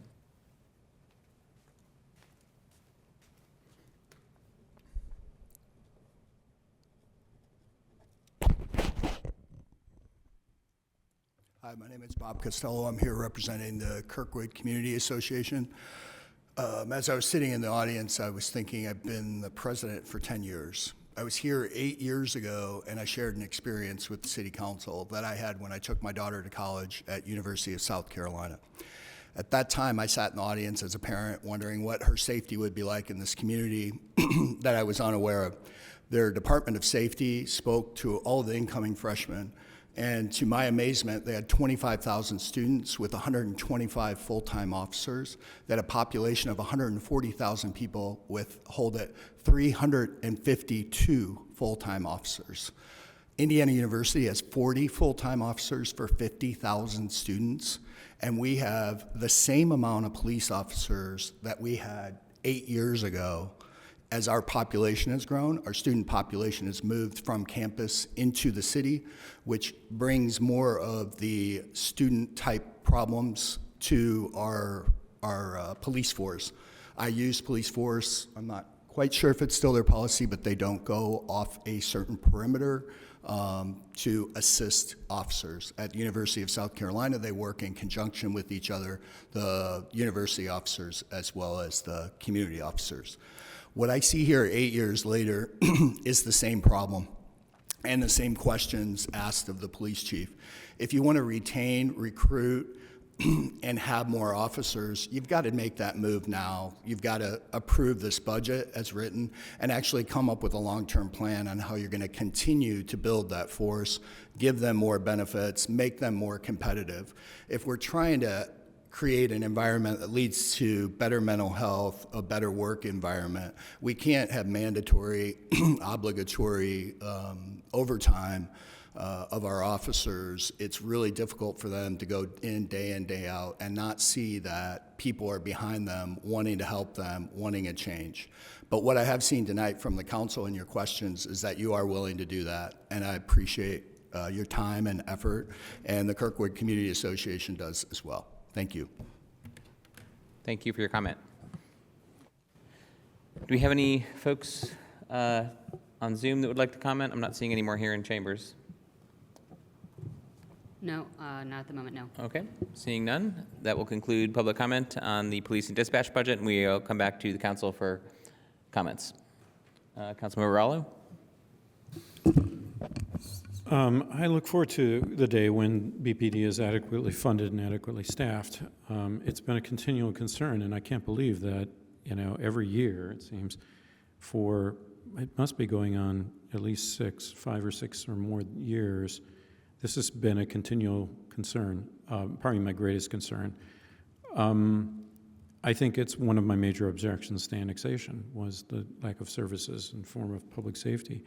So I think maybe we could consider this, under the circumstances where personnel have remained static in number, calls have increased alarmingly, the turnover is concerning, so we have a lot of new recruits. The required overtime is very distressing to hear about. I worry about overstressed officers faced with an emergency or multiple emergencies, and as any human occasionally does, making a mistake. That's not a reflection of the quality of the officers. It's just a fact that if you're overstressing people in an occupation which requires a lot of skill and a lot of a lot of attention to detail at the moment that an emergency is occurring, that mistakes can be made. So I wonder if, since negotiations may take some time, if we should consider immediately just lowering the budgeting number of 105 officers to the high 90s, and then using those funds to increase salaries immediately. Say, as we did some years ago, the council voted on a resolution to increase by $5,000. I think we could do that. I think that amount would show good faith and provide something substantial, material, and then continue the negotiation. And by the way, we haven't even discussed the facilities component of public safety yet. which is also a major consideration because we need a new station or we need an upgrade of the existing station. So just an idea, and I look forward to speaking to the administration about that further. Thanks. Thank you. Additional councilmember comments? I see Councilmember Stossberg and then Councilmember Piedmont Smith. Hi, thank you. I just want to clarify that I was certainly not suggesting that we throw up our hands and quit trying to figure out staffing. But I do want to emphasize that I don't think that simply throwing money at salaries is going to work simply because it has not seemed to work for the last several years. As Councilmember Rallo just very aptly said, we've been having the same conversation in his words, and he's more experienced than I am, for at least 6 years. And there's clearly been at least some element of salary increases over those 6 years, and the problem is continuing and is potentially being made worse. So I think at this point, I'm certainly not an expert when it comes to police salary, but it feels like we've continued to pursue a similar recruitment and retention strategy, and it's just not being effective. And so I think at this point, we need to potentially think outside the box and pursue something different. And I don't necessarily know what that something is. Councilmember Rallo suggested changing some of those numbers to be able to give one-time bumps. I mean, we just heard that the fire department is getting a $15,000, base salary increase this year. What would that mean for fire? I think that those are the sorts of questions that I have to wonder, and I think that there's also some element of culture as well. People want to work in certain buildings and or with certain people or in certain systems because of how they feel. It's not as quantifiable as what they're paid. And is that something that also needs to be looked at in terms of our culture of policing, in terms of our culture of Bloomington and how Bloomington responds to police and considers public safety as a whole. And I think that those are things that's what I'm suggesting that we reassess to some degree in my comment. And secondly, I think that it is really important to figure out what is driving the increase in calls to dispatch. And I think that it's really important that we figure out ways to address that as at a root cause. And one question that I'm submitting in writing later is that comparison of in cities similar to Bloomington, what is their call volume and absolute volume and also percentage of population? Why are our calls, why do we have so many of them if we don't compare favorably with those other cities, and what can we do farther upstream to reduce that need for people calling into 911 and needing those emergency services? Are there other services that we also need to invest in so that people aren't relying on the emergency as a resource, and how can we do that? And I mean, all of this is part of a really, really big picture, but overall, I mean, we need more police officers, and we need to make sure that Bloomington's public safety is a robust department. Thank you. Thank you.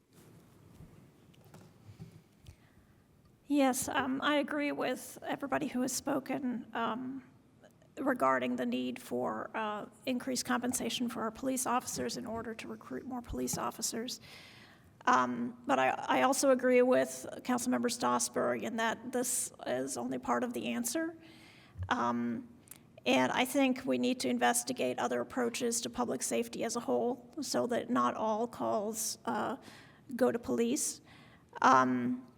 And in this regard, the Law Enforcement Action Partnership, in collaboration with the Center for American Progress, has proposed a community responder model, which is a model where community responders who are not sworn police are dispatched in response to two specific categories of calls for service that do not require police response.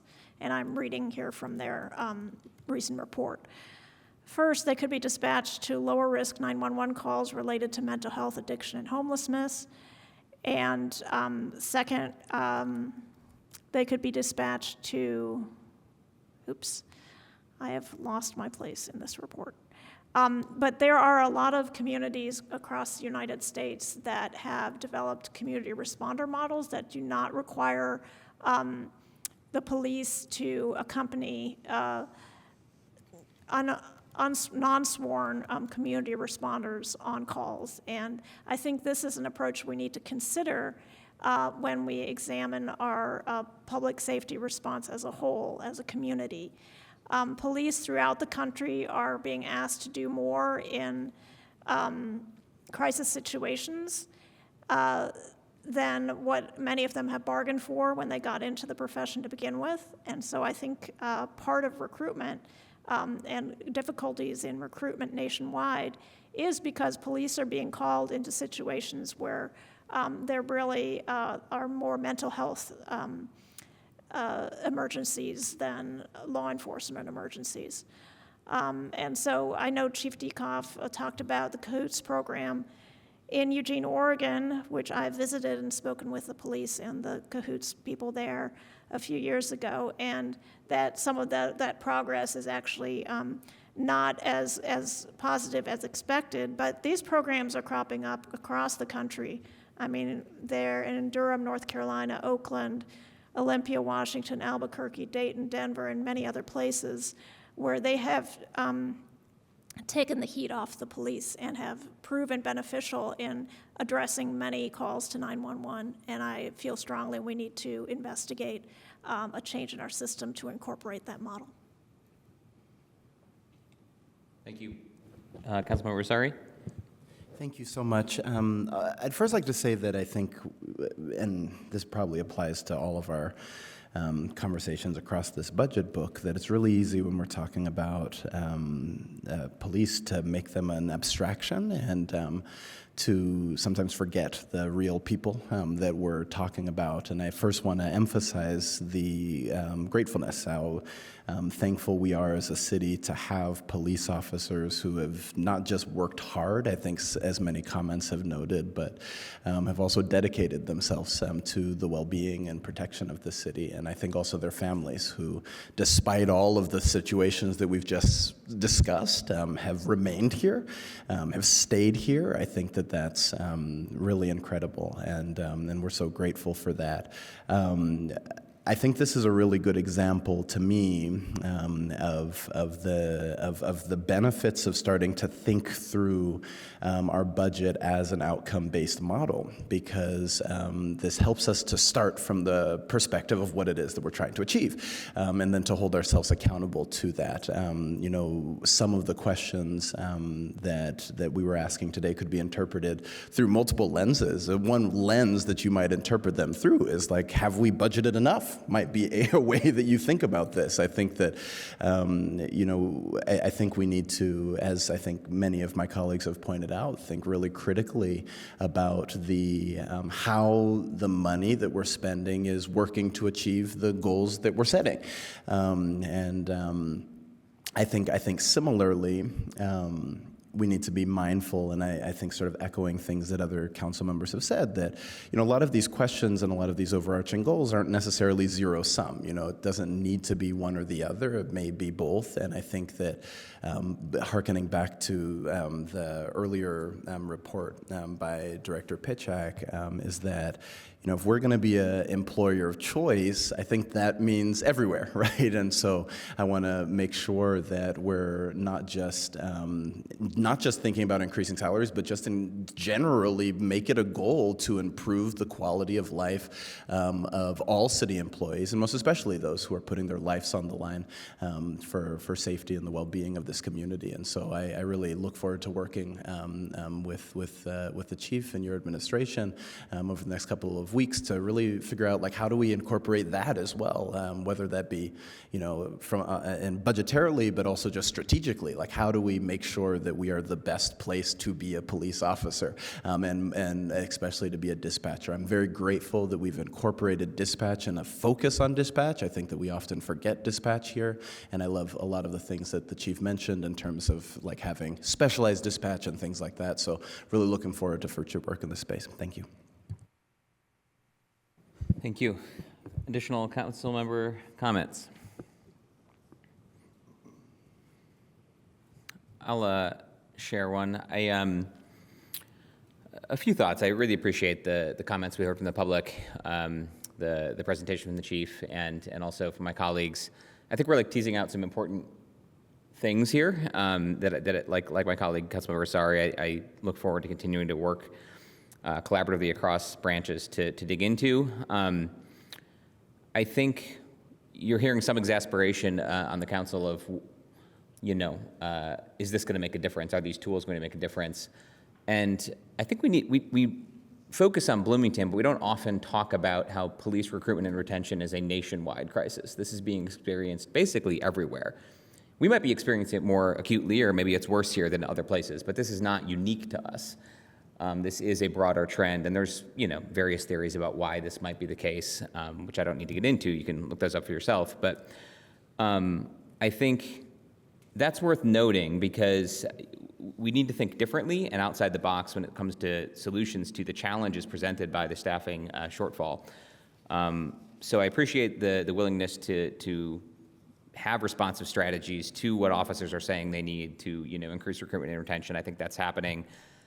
I think we also need to think of it as a kind of two sides of the equation. There is both the staffing levels to respond to what's needed. There's also what police are asked to respond to. You change either of those levers, it has a meaningful impact on the stress levels and things with our officers. So my colleague mentioned community responder models as something to look into. There are surely other things to look into as well. I think that also leaves aside the idea of upstream interventions that are going to be systems level fixes instead of just responding to things, actually solving problems in advance from a public safety perspective. The entity that has done the most work on this in the last 3-4 years in city government is the Community Advisory on Public Safety Commission that the council created, and they've done high quality and admirable work to try to address some of these things holistically.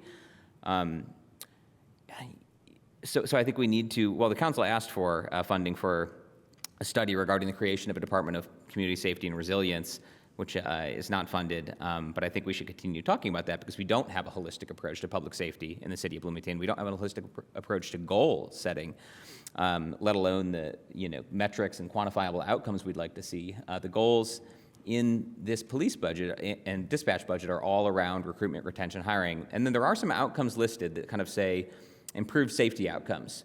But it's not a very strong, logical, logic model or theory of change, demonstrating why or how that will be true. And I think, again, the CAPS Commission's work that has been pretty extensive on this has shown that a lot of negative public safety outcomes aren't necessarily things that will be solved by police staffing. And so these things are complicated, but I appreciate that we're digging into the overall issues. I'm at my time. We'll continue to do so. Do we have additional council member comments?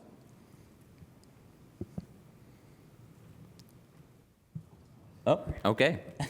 Waited long enough, we got one more. Sometimes I just wonder if I should not speak, because these nights are so long. I second a lot of what has been said tonight already. When I first looked at that number of 73,000 calls in a year, my first question is not how many more officers do we need. My first question is how do we reduce those number of calls, because I think that is a just kind of broader look at public safety and why are people calling and how can we make that not happen. Some of my colleagues talked a lot about LEAP, and LEAP was created by law enforcement officials who said that they quit or left the business because they were forced to wear 40+ hats, and that's just not sustainable for anyone to have a job. So I do think thinking outside of the box and looking at other solutions. I mean, since my time on council, for sure, it has just been, can we do more money? Can we do cars for officers? Can we do living stipends to live or rent, to buy homes or rent homes? And we're just still coming up short. I also think, for me financially, because we're spending more money with overtime, and we've been doing that also for years, yes, I'm interested in fully staffing our office so the city saves money, because that is just, it's so taxing on the individuals, and it is unfortunate that we then spend all that extra money. So just some of my thoughts there. Thank you. And any last takers on council comments? Seeing none, thank you, Chief Dukoff, and members of the public again that spoke on that budget presentation. And we will move on in this portion of our agenda to our final departmental presentation for the night. I believe we have Community and Family Resources. with Director Moss, and 15 minutes allocated for the presentation here. Good evening. I'm Shatoya Moss, Director of the Community and Family Resources Department. I'm pleased to present our budget to City Council and the community tonight. In this presentation, I will walk through our budget highlights, which reflect our commitment to addressing critical needs. I will look forward to discussing how our initiatives are designed to support and uplift our community, and I'm eager to answer any questions you may have. The Community and Family Resources Department serves as a central connector and resource hub within the city's ecosystem. We offer vital information, programs, and connections to address community needs, partnering with agencies and organizations bridging gaps in services. Our focuses include public safety, engagement, and diversity, equity, inclusion, and belonging. We do this through direct support and strategic partnerships. Our team consists of 11 full-time employees, 1 part-time employee, 5 interns, and we liaison 7 commissions, 1 council, and 1 coalition. Our key programs include overseeing 3 grants, as well as the Economic Equity Fund, as well as administering 39 programs and 37 awards. We are proud of the progress and success in achieving our 2024 goals. Highlights include distributing 5,070 downtown resource maps and guides, managing $1 million in new revenue from economic development local income tax, in partnership with the South Central Community Action Program, and allocating $250,000 in downtown outreach grants across 12 agencies, supporting projects that improve conditions for unhoused residents and those at risk of homelessness. This month, we were able to have 52 volunteers involved at the Million Father March that welcomed back students on their first day. We also relaunched the Read for the Record program with 21 volunteers reading to 602 children across 8 schools to address the literacy issue happening, and also showcasing 29 distinct local organizations in our display case program. We also produce 52 weekly episodes of Hola Bloomington, the region's only Spanish language public affairs program, in partnership with WFHB. Coordinated a holiday gift program that supported 76 low-income Hispanic and Latinx families, and the Human Rights Commission investigated 60 discrimination complaints so far this year. That is a 50% increase. Challenges that we are facing include the rise in the number of unhoused individuals in the community. There's a growing need for additional strategic partnerships, programs, plans, and resources to address these needs effectively. We currently have 3 open positions, which include the Safe and Civil City Director, an after-hours ambassador, and a special programs coordinator. We also see an increase in demand for translation services, crucial for those needing birth certificates and driver's license, making it near impossible to service everyone in a timely manner. We are excited, however, about the introduction of a new kiosk in the City Hall atrium to enhance customer service for our Spanish-speaking community. The kiosk will streamline services, track contact data, and improve resource allocation for both new and existing Hispanic and Latino residents. We are also excited about a new collaboration with Next Gen Advocacy Program. This engages high school students in learning about local government and participating in Commission on the Status of Children and Youth, in which they will help develop youth-focused programs. CFRD is focused on 3 key areas that will enhance our community well-being. First, we're committed to safety, civility, and justice. Our goal here is to improve downtown safety and foster a respectful environment by collaborating with various stakeholders that involves addressing issues such as homelessness, mental health, and substance use disorder. We'll do this through training, grants, and tangible resources. Next, we're enhancing community engagement and volunteerism. Our goal is to boost volunteer involvement by increasing translation services, expanding the usage and training of both Helping Bloomington Monroe and the Bloomington Volunteer Network. Finally, we're making significant strides in advancing diversity, equity, inclusion, and belonging. We're doing this by actively recruiting diverse volunteers for boards, commissions, and programs. We are also expanding community engagement with cultural and diverse programming, which events such as Gather Around the Table, Youth Summits, Fiesta del Otoño, and the Blackie Brown Arts Festival. Our objectives support the administration's 1-year goal for community priorities, including street homelessness and the community safety, as well as the Common Council goals of equity and safety. Additionally, they align with the goals for transparency and engagement and the HR strategy overhaul. These efforts are designed to build a stronger and more inclusive community where everyone can thrive. Overall, our budget for 2024 is $4,038,406, which is a decrease of $1,127,769, or 28% decrease from 2023. This reduction is largely due to the loss of the one-time ARPA funds. We will see an impact of this decrease in the use of the accessibility survey software for ADA compliance and DEIB community trainings and evidence-based guides, such as youth mental health guides. This next slide is just a snapshot of the previous graph, reviewing the decreases in detail. For our first goal, safety and civility and justice, this chart from the Helping Bloomington Monroe reveals a trend of increasing numbers of unsheltered individuals, but a decrease in resource-related calls and inquiries. This suggests that more people are either receiving the information they need to have undergone or have undergone adequate training to access resources independently. The rise in community awareness and engagement is reducing the volume of calls, emails, and searches to CFRD or through the Helping Bloomington Monroe website, which we consider a positive development. And to be clear, these calls come directly to our front desk. This does not include the Safe and Civil City hotline or any direct calls to our after-hours ambassadors. We will continue to support and expand the efforts in the Narcan training, updating and distributing downtown resource guides, and leveraging the downtown or outreach grants and violence reduction grants to improve our supportive initiatives. $641,309 of the budget will support Goal 1. This allocation covers existing expenses for supplies and services, as well as new supplies for additional staff that includes that extra after-hours ambassador. Under Goal 1, we're implementing several key initiatives: enhance the downtown outreach grant to strengthen support to a minimum of 10 agencies, hosting an informative conference with the Monroe County Domestic Violence Coalition to boost awareness and education, and providing Mental Health 101, mental health first aid, and Narcan training for up to 100 participants. These services will build on existing programs following a timeline aligned with HUD's point-in-time counts and community feedback. We will continually refine outreach, safety, training, and emergency resources for effectiveness. And as always, continue thanks to our community partners. Goal 2 focuses on boosting community engagement. We will expand our volunteer network to improve disaster response, enhance kiosk access and training for Helping Bloomington Monroe, and address barriers like forms, languages, and accessibility for inclusive participation. Under Goal 2, here we go. $669,218 of budget will support Goal 2.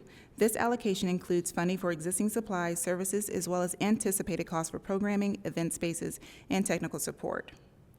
Under Goal 2, we're enhancing volunteer training and support, updating Bloomington volunteer practices to improve volunteer preparedness and satisfaction, and improving transparency and public engagement through enhanced feedback systems, public workshops, and accessible information. The need for ongoing DEIB efforts is evident given our growing minority population. This underscores the importance of including minority groups on boards and commission and community events and in supportive programming. We address these needs by offering programs that promote diversity, including educational initiatives, celebration, recognition efforts, and resources such as the Holiday Gift Program for low-income Latinx community members. And we are requesting $584,473 to address the DEIB needs of the community. This funding will support commission initiatives and program services, including venues, technical setup, and ongoing support for events throughout the year. CFRD's educational programming and cultural events are intentionally designed to address gaps in the local community. Our program strives to ensure equitable access and quality for diverse groups, including but not limited to those with disabilities and Spanish-speaking community members. They continue to develop events centering around celebration of diversity and inclusive. Based on this current trend and the success of our current programs like the Blackie Brown Arts Festival, Gather Around the Table, and the Youth Summit, we have evidence-based that this will help bring more community members in and have that feeling of belonging. We also see that helps with the connection with populations we might not ordinarily reach, fostering a greater involvement in the community, volunteering, and coordination of commissions.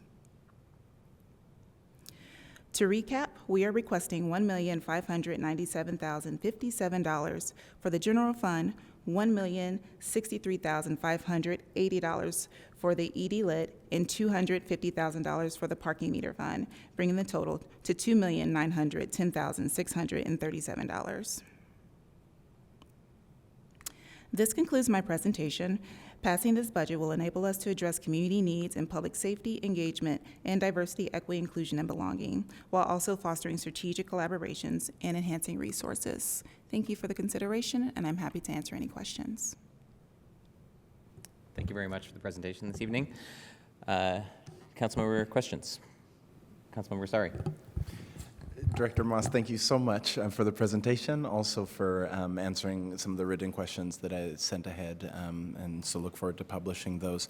I have a question here about where CFRD sort of fits in within the broader ecosystem. I think a lot of the goals and things that we're speaking about addressing sort of are shared by a lot of departments, and so with an eye towards this HR overhaul, I think there's also an element of sort of strategically thinking about how departments sort of function and are staffed, et cetera. Where do you sort of see CFRD, and is that adequately reflected in the budget?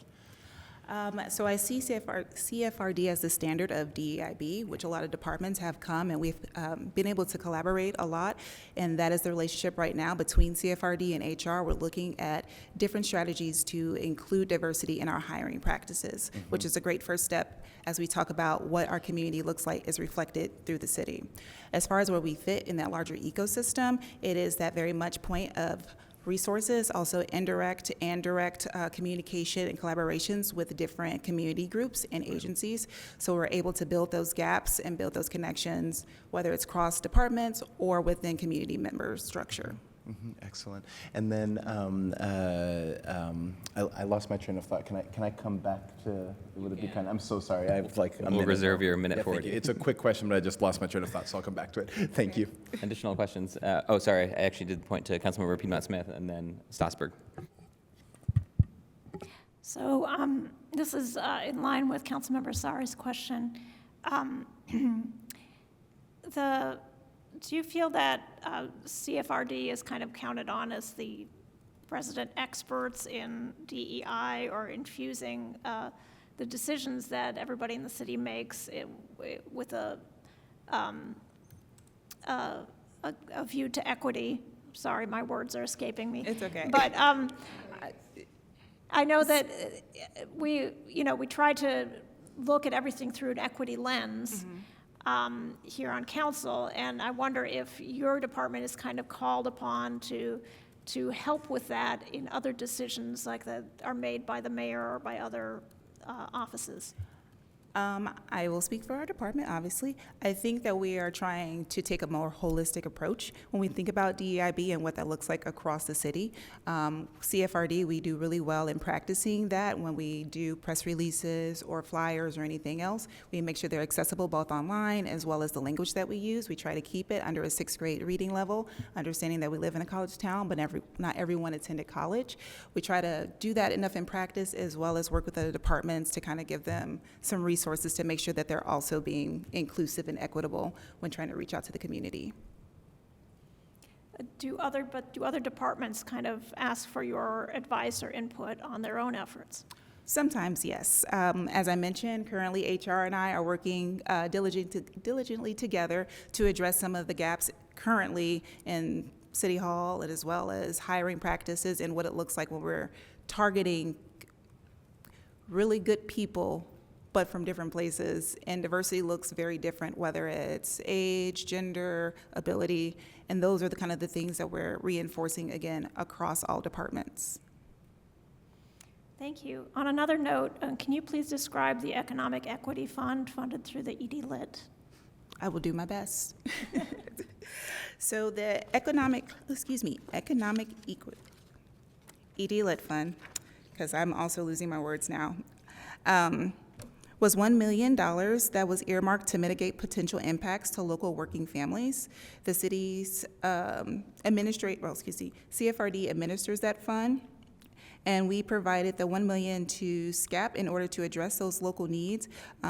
Those needs were covered through, half of that money will be directed to alleviate medical debt, which can diminish families' ability to thrive. The other half will be addressed to menstrual equity, childcare expenses, and certain housing expenses. And again, this was in order to alleviate some of that tax pain that middle-class families were going to suffer from. Thank you. I believe back to Councilmember Stossberg, and then we can go back to Councilmember Sari for the second half.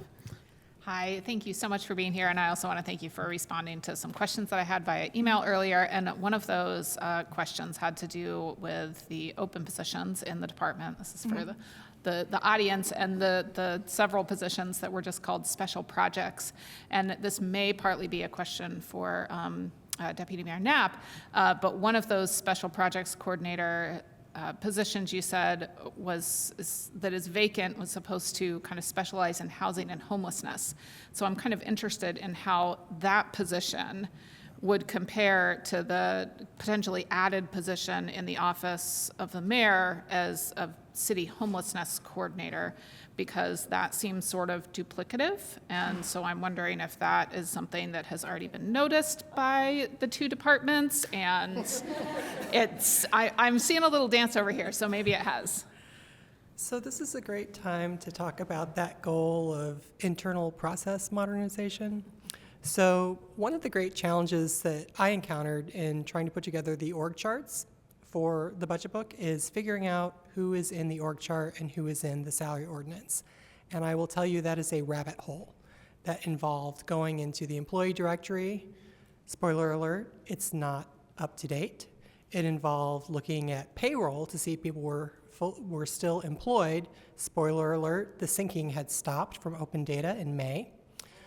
And it involved comparing department heads comparing what was in the salary ordinance to what they believed were the positions, the previous salary ordinance, the positions that they had in their department, because the titles sometimes vary and there were surprises in there. This is one of those surprises. So when we built the org chart for CFRD, when we got the information that was in the previous year's org chart compared to the salary ordinance, there was a spot for this program position with no detail. So I didn't know what it was. And then Toya came to me and said, hey, it turns out that that was for this homelessness position. Well, somehow that had gotten lost in the sands of time. So whatever you all decide to do with that position, I think you should feel, free to do, and I defer to Toya's plans for how she might use it. But I will tell you that the reason why we put that position, the position that we created, seeing the need for a person to do this, which clearly had been recognized in the past and just not acted on, in the office of the mayor, is that the mayor has been the person who has been most active in working, really weekly with all of the service providers. She talks to folks in camps, in shelters. They come to the office. It's just constant. So she is the person in the administration who is the most actively involved, and it is the most pressing issue that has such a ripple effect on every other issue in our community. If we were to do nothing between all of our shared efforts but make a dent in homelessness in the next few years, it would impact everything. I'm sorry. Anyway, all right. We think it should live in the mayor's office. Do with the other role what you want. Thank you. Unless she has a plan. As long as we don't have two, I think that's. Councilmember Asari, did you want to follow up with your? Yes, following on the same line of thinking, one of the overarching goals in this budget is about community engagement, and that seems central to everything that you do. Do you feel like the resources that are put in this budget towards community engagement and the sort of ways that we're thinking about community engagement properly support the goals that you stated for your department? So let me repeat your question. Do I feel that the budget properly supports the resources that we're using towards engagement. Or I could say better, do you feel like that your needs for community engagement, for us to take, so that we can get people to your events, that we can get, people knowing what's going on, the CFRD, the different funds, et cetera, do you think that that is adequately supported, or do you have a need for that? We definitely have a need for that. I will say it ebbs and flows. Comparatively to other departments like a Parks and Rec, they have a person that strictly does marketing and things. Within CFRD, we are a smaller department, so we do handle a lot of that day-to-day things on our own.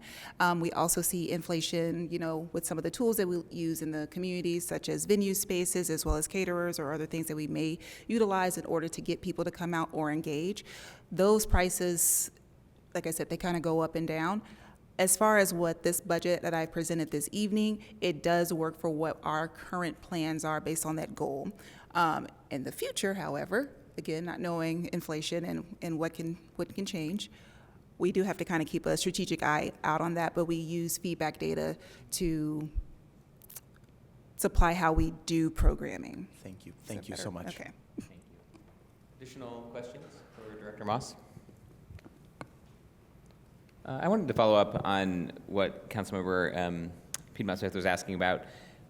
Was I understanding correctly that your department provides like training of sorts to other departments on equity in operations, employment, policy development? We do not offer trainings to other departments in those areas. We do offer Narcan training and mental one-on-one and mental health and first aid training to other departments.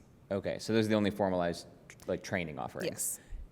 Was I understanding that there's some kind of ad hoc engagement that departments, if they have questions about how to better incorporate procedural equity into their public outreach strategies for, a proposed path that the planning department's working on? I don't know, just thinking of an example. Like, is that something that folks in practice are reaching out to your department to support? Yes. Yes.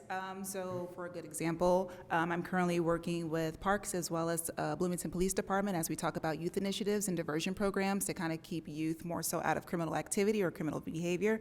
And we are coming at it as the perspective of how can we make this inclusive and equitable, as well as other departments are leaning in on their, obviously, skill set.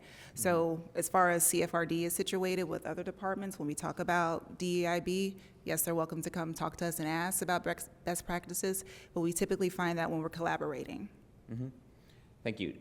Do we have any like formalized like toolkits, like questionnaires that we would like ask a series of questions when developing a new policy or when assessing an existing policy or budget allocation to like? We currently don't have a formal survey or questionnaire within our department. It's almost learned practices, but that is something that we can develop. Oh, I even meant for other departments. Oh, because I've just like, I don't know if you were here at the very beginning, I was asking about the council's priority around like a whole of government approach to equity. And one suggestion was that we could have a chief equity officer or a position like that. That's just one suggestion. I think we'd like to engage on the topic of how do we overcome what I've observed in recent years, which is a very inconsistent understanding of, again, language, frameworks, common goals, kind of everything around centering equity and justice in city employment, operations, policymaking, budgeting, engagement and outreach, all of it. So how do we take a holistic approach to that? Should it be housed in CFRD in a way that maybe that's what we do with the position? that's the extra position, I guess. What are your thoughts about how best to achieve that, I guess? That is something that I am going to have to stew on a little bit longer. It is kind of that doubling efforts. I believe that some departments, as you mentioned, looking at the budget book, that we are kind of duplicating a few things. But as far as sitting down and coming and get it at a holistic approach, I would like to sit down with the rest of the team and really discuss what that looks like in reality. Okay, thank you. Additional questions from council members? Seeing none, we can go to the public for any comments on the Community and Family Resources Department budget. Please make your way to the podium if you'd like to comment. You will have 2 minutes. And likewise, folks online, if joining on Zoom, if you use the raise hand feature or indicate in the chat that you would like to comment to the meeting host, we can make sure we accommodate you. Here in the chambers, please go ahead. Please state your name for the record, and you'll have 2 minutes. Hi, I'm Jen Pearl, back from the BEDC. I am here to speak in favor of investments supporting diversity, housing resources, and resources for families across our community. The aforementioned EVP scorecard also intersects with these items as important for creating a competitive community of choice for employers and talent. It highlights goals for enhancing diversity in our community. It also points to needs around housing attainability and support for income-constrained families in our community. By the numbers, we're an aging population. Ensuring we're a visibly welcoming place for all people with attainable housing across the board and resources for families is not only important for our individual neighbors, it's also important for growing our future community. I emailed more details on the scorecard. Also, we welcome any opportunities to have conversation around theory of change, around how we all work towards these things together. But thank you for considering these investments. Thank you for your comment. Anyone online? Not at the moment. Okay. So back here in chambers, please go ahead. Good evening again, Council. Mr. Chairman, it's Christopher Imge from the Greater Bloomington Chamber of Commerce, night 1 here of 4 for the budget hearings. I'm going to go into somewhat summer repeat mode. I spoke about this last summer, but I think the new council members weren't here.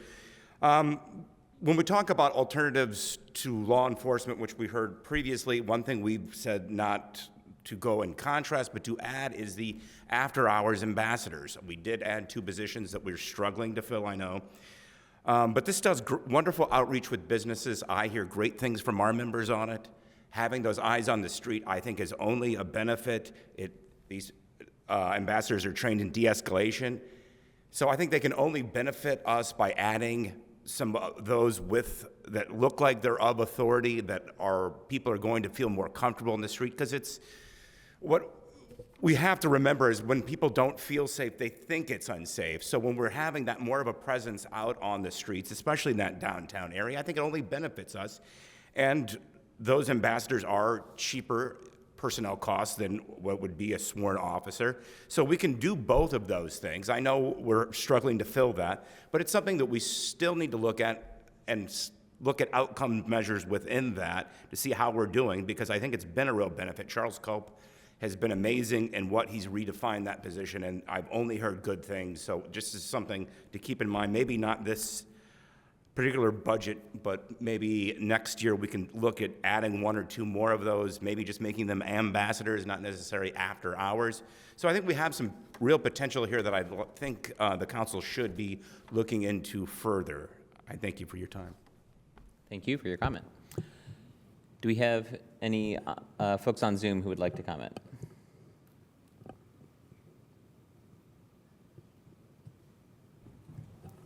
No hands raised at the moment. Okay, thank you. And we've exhausted the public comment here in chambers as well. So back to the council for final comments on the CFRD proposed budget. Councilmember Piedmont-Smith. Just to say that I think this department represents the architects of joy that were mentioned earlier. Other comments? Councilmember Stossberg. I want to say a couple of things. First of all, going back to my question about the homelessness coordinator, I'm pretty indifferent to where that person resides. I think that it's a really interesting position ad. I think that clearly Bloomington has a tremendous challenge in that area, and having a staff person with some expertise that can help us channel the multiple ways and multiple avenues that we are currently pursuing to try to get a better solutions for our unhoused population, like super valuable. I don't really care where it goes. That's down to y'all and how you want to manage that best, I think, in terms of how it best fits into your overall structure. But the second thing I want to mention is that $1 million of grant funding that, once again, I asked about that in the email too, that basically goes to SCAP. And I love SCAP. I think that's a great use of $1 million. And this comment is right now mostly to other council members. We talked about duplication of services, just barely about positions.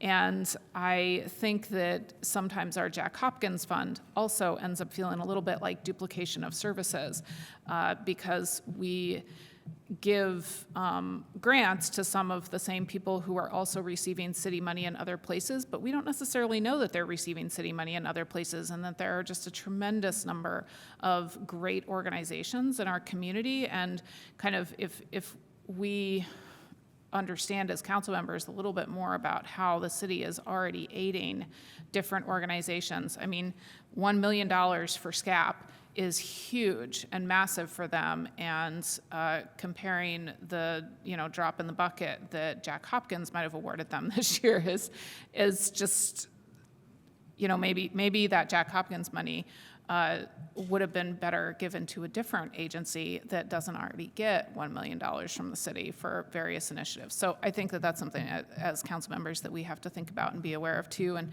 do our best to try to not duplicate services ourselves. Thank you. Additional comments? Councilmember Asari? I think it's, first off, thank you so much. Wonderful, as always, and I echo thank you for being the guardians of joy here in the city. I do think, though, slight disagreement with my colleague, Councilmember Stossberg, on the question about, how we think about positions and where they sit. To me, raises a much more fundamental question, which is like, why is that even a question in the first place? Like it shows that there's lots of silos still happening, I think, amongst the administration. And I think part of the, when I think about, process improvements, part of what I think about is like, how do we break down those silos so that we are taking a whole of government approach? I think then similarly then, so sort of starting from a different place but ending at the same place, thinking about how we, aren't duplicating efforts, but being better than the sum of our parts. I think a lot of that has to do with, breaking down sort of bureaucratic silos that exist. And I think that then improves the way that we provide services to people. So I think that's a good opportunity for us to, in highlighting, as Mayor Knapp said, Deputy Mayor Knapp said, I think in highlighting that what we found out in going through that rabbit hole, I think it's a really good opportunity to start thinking about, hey, how can we, and that doesn't seem like it would have a huge budget implication, but how can we improve just our structure in a way that removes those sort of barriers between people working better together. Thank you. Additional comments from council members? I am seeing none. So I will close this with just a thank you to Director Moss and to all of the department directors, controller, deputy mayor for your all your work that went into this, as well as your time and attention tonight answering our questions. That concludes our first night of budget hearings. And we will be back here tomorrow and Wednesday and Thursday at 5:30 p.m. We came in under 3 hours and 45 minutes tonight, so just saying, set a benchmark to beat. No 11 p.m. meetings, y'all. All right, we are adjourned.